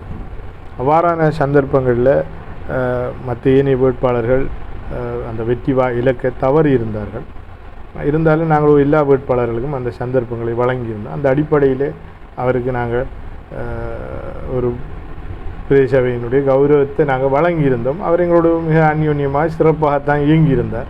அவர் போய் சேர்ந்த காட்சிகளை நான் இந்த காணொலியில் பார்க்க சொல்கிறேன். அவரும் அவர் மகனும் தான் போய் சேர்ந்திருக்காங்க. அவரோட ஒரு 50 பேரையாவது ஒரு 100 பேரையாவது கூட்டிக்கிட்டு போகிறதுக்கு கூட நான் நினைக்கிறேன். அப்படி ஒருத்தரும் போகிறதுக்கான வாய்ப்புகள் இல்லை. எல்லாரும் சுயலாபங்கள் தான், அதில் வேற ஒன்றும் இல்லை. இன்ஷா அல்லாஹ் அவரை முடியுமானவர்கள் நேரடியாக போட்டி கண்டா அவருடைய உண்மையான மனநிலையை சொல்லியிருப்பார். அவரும் எனக்கு செய்தி ஒன்றை அனுப்பியிருந்தார். நான் உண்மையான மனநிலையோடு நான் போகவில்லை, போக வேண்டிய எனக்கு சுற்றுச்சூழல் கட்டாயம் வேறு பிரச்சனைலாம் இருந்துச்சுன்றார். அல்ஹம்துலில்லாஹ் சந்தோஷம் அண்டு நான் சொல்லி அனுப்பினேன். இதையும் கூட கௌரவம் உங்களுக்கு அங்கே வழங்குமா இருந்தால் நீங்கள் அதை பெற்றுக்கொள்ளுங்கள். எனக்கு கௌரவம் தேவையில்லை, வேற ஒரு பிரச்சனை நான் சொல்லியிருந்தார். அவர் மனஸ்தாபத்தோடு தான் அவர் போயிருந்தார். அல்ஹம்துலில்லாஹ் அது அவரவர சூழல். ஆனால் அவர் நம்மளோட பதவி எடுத்துகிட்டு போகல தானே, அவர் வெறுமனை தான் போயிருக்க, பிரச்சனை இல்லை. ஆனால் நான் நினைக்கின்றேன் போனாலும் கூட அவர் வாக்களிக்கின்ற போது அகில இலங்கை மக்கள் காங்கிரஸ் தான் அவருடைய வாக்குகளை அவர் மறைமுகமாக அளிக்கின்ற போது அவர் நிச்சயமாக வழங்குவார். அவ்வாறான ஒரு மனநிலையில் தான் அவர் இருக்கின்றார். இன்ஷா அல்லாஹ் அவர் போனாலும் கூட நான் நினைக்கின்றேன் அவர் நிம்மதியான தூக்கம் அவர் கிடைக்க மாட்டார். அதுபோல் இந்த கல்முனை சம்பந்தமான ஒரு விடயங்களை நீங்கள் தொட்டீர்கள். அதிலே ஒரு கேள்வியை கேட்கலாம்னு நினைக்கின்றேன். இந்த கல்வியிலே பல பிரச்சனைகள் இருக்கிறது. கல்வி என்றாலே பல பிரச்சனைகள், 4 பிரிப்பதா 3 பிரிப்பதா, ஏற்கனவே சாய்ந்தமரத்துக்கு பிரதேச கொடுக்கப்படுவதற்கான வர்த்தமானியம் வெளியிடப்பட்டது. ஏற்கனவே இருந்த 3 சபைகளாக பிரித்து மற்றதை 3 சபைகளாக பிரித்து எல்லைகள் நிர்ணயிக்கப்பட்டு அது வழங்குவதற்கான வர்த்தமானியம் வெளியிடப்பட்டது நாங்கள் கண்டிருந்தோம். ஆனால் அதுக்குரிய முன்சீப்புகள் நடைபெறவில்லை. அது ஏதோ ஒரு அடிப்படையிலே தடுக்கப்பட்டிருந்தது. ஆனால் அகில இலங்கை மக்கள் காங்கிரஸின் ஊடாக ஒரு பிரதிநிதித்துவம் வரும் என்று சொன்னால் கல்வி தொகுதிக்கு இந்த பிரச்சனைகள் எல்லாம் தீர்க்கக்கூடிய வாய்ப்புகள் இருக்கிறதா? உண்மையிலேயே இப்போ என்னென்றால் மாவட்ட ரீதியான விகிதாசார தேர்தலை நாங்கள் வச்சுட்டு கல்வி தொகுதிக்கான ஒரு உங்களை குற்றஞ்சாட்டவில்லை, உங்களோட கேள்வி வந்தீங்கதால் நீங்கள் கேட்குறீங்க. இப்போ இது மாவட்டத்துக்கான ஒரு பாராளுமன்ற பிரதிநிதித்துவம். அது கல்வி தொகுதியில் இருக்கிற பாராளுமன்ற உறுப்பினர் தான் கல்வியோட பிரச்சனையை தீர்த்து வைக்கணும், அதை அணுகணும் என்று ஒரு சட்ட வரம்பும் இல்லை. ஏனென்றால் அப்படி பார்த்தா பொத்தியில் தொகுதியில் இருக்கின்ற ஒரு பாராளுமன்ற உறுப்பினர் கல்வி டிசிசி சேர்மனாக ஆக்கப்பட்டிருக்கு. இப்போ இதிலிருந்து நாங்கள் விளங்க வேண்டும், ஆறுக்கு தீர்வு காண்பது என்று இல்லை. முதலாவது அந்த கேள்வியில் அகில இலங்கை மக்கள் காங்கிரஸுக்கு கல்வியிலே பாராளுமன்ற உறுப்பினர் கிடைச்சாலும் நாங்கள் அதை தீர்வை பெற்றுக் கொடுக்கத்தான் வேண்டும். சம்மாந்துறை தொகுதியில் கிடைச்சாலும் பெற்றுக் கொடுக்கத்தான் வேண்டும், பொத்தியில் தொகுதியில் கிடைச்சாலும் பெற்றுக் கொடுக்கத்தான் வேண்டும். எனவே ஏற்கனவே நான் சொன்னது போன்று சமூகங்களுக்குள்ளே பிரதேசங்களுக்குள்ளே பிரச்சனைகள் இல்லாத வகையில் அதை நாங்கள் தீர்த்து கொடுக்க வேண்டும். அது எல்லா பிரதேசங்களிலும் சாய்ந்த மருது பிரதிநிதிகளும் பிரதேச மக்களும் அதனுடைய தலைவர்களும் இருக்க வேண்டும். அதே போன்று கல்முனை அவர்களும் இருக்க வேண்டும், தமிழ் பிரதேசத்துக்குரிய அந்த சகோதரர்களும் எல்லாரும் இருக்க வேண்டும். இருந்து தான் இதற்கு தீர்வு காண வேண்டும். அங்கே இருக்கின்ற ஒருவர் முஸ்லீம் காங்கிரஸிலே ஒரு பிரதிநிதியாக இருந்து அவர் முஸ்லீம் காங்கிரஸுக்கு ஆதரவாக பிரிக்க முடியாது. அகில இலங்கை மக்கள் காங்கிரஸினுடைய பிரதிநிதியாக இருந்து அதுக்கு சார்பாக முடிக்க முடியாது. அதே போன்று தமிழ் சகோதரர்களுடைய பாராளுமன்ற அது அந்த அந்த நடைமுறையை நாங்கள் செய்ய முடியாது. அது என்பதா அல்லது இருக்கிறதை சேர்த்து செய்தால் என்ன என்பதெல்லாம் இது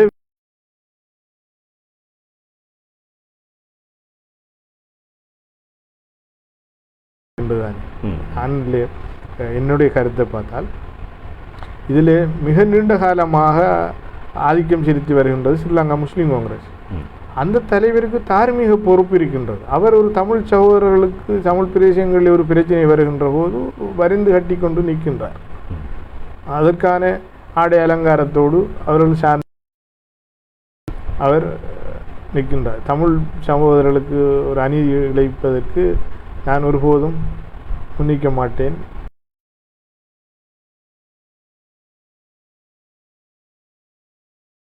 அவருக்கு இன்றைக்கு தமிழ் சகோதரர்களோடு அல்லது அந்த தலைவர்களோடு இருக்கின்ற மிக நெருக்கமான உறவில் இதெல்லாம் ஒரு சின்ன ஒரு விடயமாக இருக்கின்றது. இதை அவர்கள் ஒரு அரசியல் காரணியாகத்தான் தொடர்ந்து கொண்டு போகின்றார்கள் என்று தான் கருத முடிகின்றேன். இந்த பிரதேசவாதம் முதல்ல ஒழிக்கப்பட வேண்டும். அது எந்த பிரதிநிதியாக இருந்தாலும் அவர் கல்வி பிரச்சனை என்பது மாவட்ட ரீதியாக இருக்கக்கூடிய ஒரு பிரச்சனை. அதுதான் உண்மையானது. பிரச்சனையோட ஆரம்பம் என்னென்றால் இந்த கல்வி பிரச்சனையை தீர்க்கணும்னா கல்வியை சார்ந்த ஒரு ஆள் இருக்கணும் என்று அது ஊட்டப்பட்டிருக்கிறது.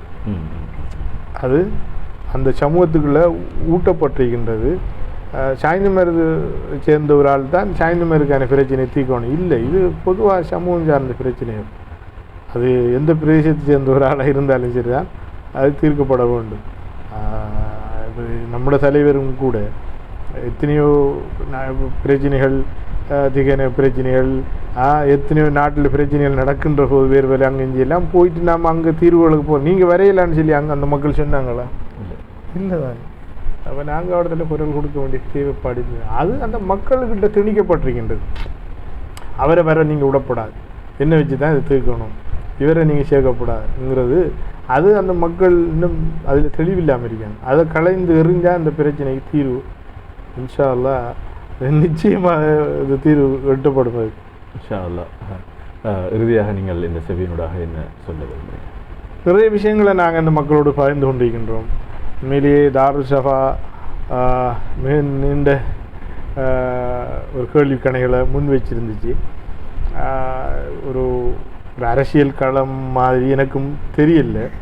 ஆனால் ஒரு சாதாரணமான மக்களிடத்தில் இருக்கக்கூடிய கேள்விகள் பிரச்சனைகளுக்கான தீர்வுகளை மக்கள் எதிர்பார்க்கணும். இன்றைய கால சூழலில் இந்த அரசியல் பின்னால் போயிட்டு நமக்கு என்ன பிரயோஜனம் என்று எல்லாரும் ஒதுங்கி போகின்ற ஒரு சூழலில் நாங்கள் அந்த சூழலுக்கு மாற்றப்பட்டிருக்கணும். தேர்தல் வருகின்ற போது அது சில நேரங்களில் வாக்காளர்களுக்கு வாக்களிக்கின்ற நேரம் கூட யார் வேட்பாளர் யாருக்கு வாக்களிக்க முடியும் என்று தெரியாத அளவில் தாங்களும் தங்களுடைய வேறு வேறு விடயங்களும் என்று தெரிகின்றார்கள். எனவே அவ்வாறு குடும்ப சூழல்களும் சுமைகளும் என்று காணப்படுகின்றது. அவ்வாறு இல்லாமல் அரசியல் ஒரு சாக்கடை என்று சொல்லுகின்ற விடயம் எப்படி பார்க்கப்படுகின்றால் நாங்கள் எல்லாம் ஒதுங்குகின்ற போது அவர் நினைச்ச மாதிரி செஞ்சுட்டு போவாங்க. அப்போ நாங்கள் கேள்வி கேட்பவர்களாக, நாங்கள் அவர்களுக்கு ஒரு ஆலோசனைகளை வழிகாட்டுகளை செய்யக்கூடியவர்களாக ஒரு பாராளுமன்ற உறுப்பினரோ அல்லது மாகாண சபை உறுப்பினரோ அல்லது ஒரு பிரதேச முழுசும் அறிந்த ஒரு ஆள் இல்லையா? அவரும் எல்லா விடயத்தையும் அறிந்தவர் அல்ல. அவருக்கும் நாங்கள் சில விடயங்களை நாங்கள் வழிகாட்ட வேண்டிய தேவைப்பாடு இருக்கின்றது. நீங்கள் கேட்டது போன்று 2015 மைத்ரிபால அவர்களுடைய ஜனாதிபதியான தேர்தலில் மக்கள் முடிவெடுத்திருந்தாங்க. அப்போ கட்சிகள் அந்த நேரம் என்ன செய்யுங்கிற ஒரு முடிவெடுக்க இயலாத ஒரு சூழலில் மக்கள் வழிகாட்டினாங்க. அதே போன்று இந்த தேர்தல் அத்தனையிலையும் நீங்கள் வழிகாட்டிகளாக இருந்துவிட்டு செல்வதை விட அவருடைய 5 வருடங்களுக்கு பின்னாலே நீங்கள் இருக்க வேண்டும். சாதாரணமான ஒரு ஸ்காலர்ஷிப் எக்ஸாம் பாருங்கள், பாடசாலைக்கு அந்த ஸ்காலர்ஷிப் எழுதுகிற அந்த வருடம் 24 மணித்தியாலும் தாயும் பிள்ளையும் அம்மாவும் அப்பாவும் பாப்பாவும் திரிகிறத போல அந்த எக்ஸாம் முடியும் வரைக்கும், தேர்தல் முடியும் வரைக்கும் இல்லை, தேர்தலுக்கு பிறகுதான் உண்மையாக மக்களுக்கான பணி இருக்கின்றது. வாக்களித்து விட்டு நம்முடைய பிரதிநிதியை நாங்கள் அடுத்த 5 வருடமா இல்லை 4 வருடமா அல்லது அவருடைய ஆட்சி கலைப்புகள் மாற்றங்கள் இல்லாட்டி முழுமையான 5 வருடங்களுக்கும் நாங்கள் அவர்களை வழி நடத்த வேண்டும், கண்காணிக்க வேண்டும். அப்போதுதான் அவங்க அந்த இடம்பொருளாமல் இருப்பாங்க. இல்லாட்டி என்ன தலைவர் ஒரு பக்கம், பிரதிநிதிகள் ஒரு பக்கம் போய் வந்து அவர்கள் கொண்டு வரதை இங்கே கொடுத்த உடனே குழுக்களை வச்சுக்கிட்டு அதை கேட்டுக்கிட்டு அதுக்கு பின்னால் திரிகிற சமூகமாக இருக்கின்றது. அவ்வாறு இல்லாமல் இன்று கட்சி தலைவர் சொல்கிறார், எனக்கு தெரியாமல் நிதி எடுத்திக்காங்க, நாங்கள் ஆக்ஷன் எடுக்கணும்னு சொல்கிறார். அடுத்து அதே நேரம் இன்றையிலிருந்து திருந்த வேண்டும் என்று 22ஆம் தேதி பேராளர் மாநாட்டில் கூறப்படும். 23ஆம் தேதி நாட்டினுடைய ஜனாதிபதியை அதே கட்சியில் இருக்கிற மிக முக்கியமானவர் அழைத்து வந்து திரிகிறார். அப்போ இது என்ன? இதை மக்கள் நீங்கள் மிக தெளிவாக எதிர்வருகின்ற தேர்தலில் நீங்கள் நேரடியாக கேட்கலும். ஒரு பாராளுமன்ற உறுப்பினர்னால் நாங்கள் பேசியல கதைக்கலான்று இல்லை, அவரிடத்தில் நாங்கள் பேசலாம். அவர்கள் தேர்தல் காலங்களில் நம்மக்கிட்ட வந்து இல்லாத உறவு முறைகளெல்லாம் சொல்கிறார், எல்லாத்தையும் பேசுகிறார், தோளில் கை போடுறார், சாப்பிட்றதுல புட்டு உங்களுக்கும் சாப்பிடுங்கன்னு சார் எல்லாம் செய்கிறாங்க தானே. மாதிரி அதுக்கு பிறகு அவர் வேற ஒரு அந்தஸ்து இல்லை, நம்முடையவர் தான். ஆனால் ஒரு மக்கள் பிரதிநிதிங்கிற ஒரு மரியாதை உண்டை நாங்கள் கொடுக்கத்தான் வேண்டும்.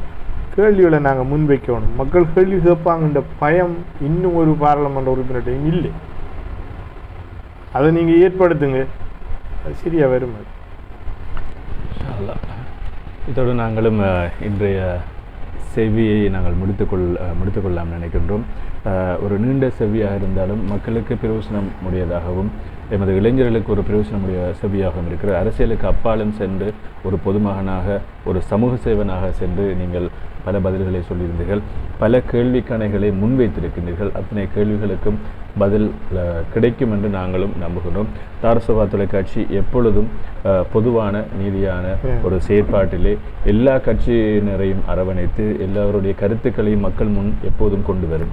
அதற்கு என்றும் சளைக்காது என்று நாங்கள் இந்த இடத்திலே சொல்லிக்கொண்டு இன்ஷா அல்லாஹ் மற்றொரு நேரலையிலே நாங்கள் சந்திக்கலாம்.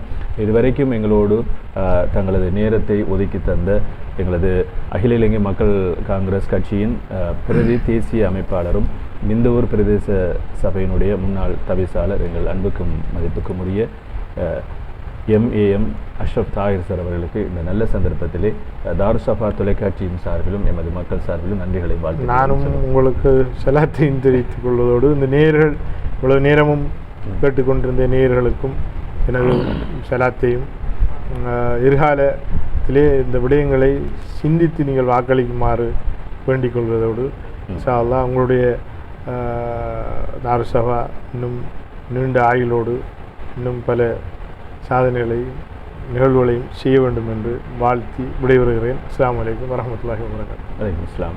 அதுபோல் எங்களோடு இப்பொழுது வருகை தந்திருக்கின்ற அன்சில் சார் அவர்களையும் நாங்கள் இந்த இடத்துல ஞாபகப்படுத்திக் கொண்டு பின்னால் இந்த தொழில்நுட்பம் வழங்கிய ஃபர்சாத், அதுபோல் கலையத்திலிருந்து தொழில்நுட்பம் வழங்கிய நிப்ராஸ் அவர்களுக்கும் இந்த நல்ல சந்தர்ப்பத்தில் நன்றிகளும் வாழ்த்துக்களும், அதுபோல் இந்த செவியினை எங்களுக்கு ஒழுங்கமைத்து தந்த சகோதரர் ரிம்சான் அவர்களுக்கும் இந்த நல்ல சந்தர்ப்பத்திலே நன்றிகளையும் வாழ்த்துக்களையும் சொல்லிக்கொண்டு விடுகின்ற காலை பொழுது அனைவருக்கும் நல்ல பொழுதாய் அமைய எல்லோருக்கும் பொதுவான இறைவனை வேண்டிக் கொண்டு நாங்களும் விடைபெற்றுக் கொள்கின்றோம். அஸ்ஸலாமு அலைக்கும் வரஹ்மத்துல்லாஹி வபரகாத்துஹு.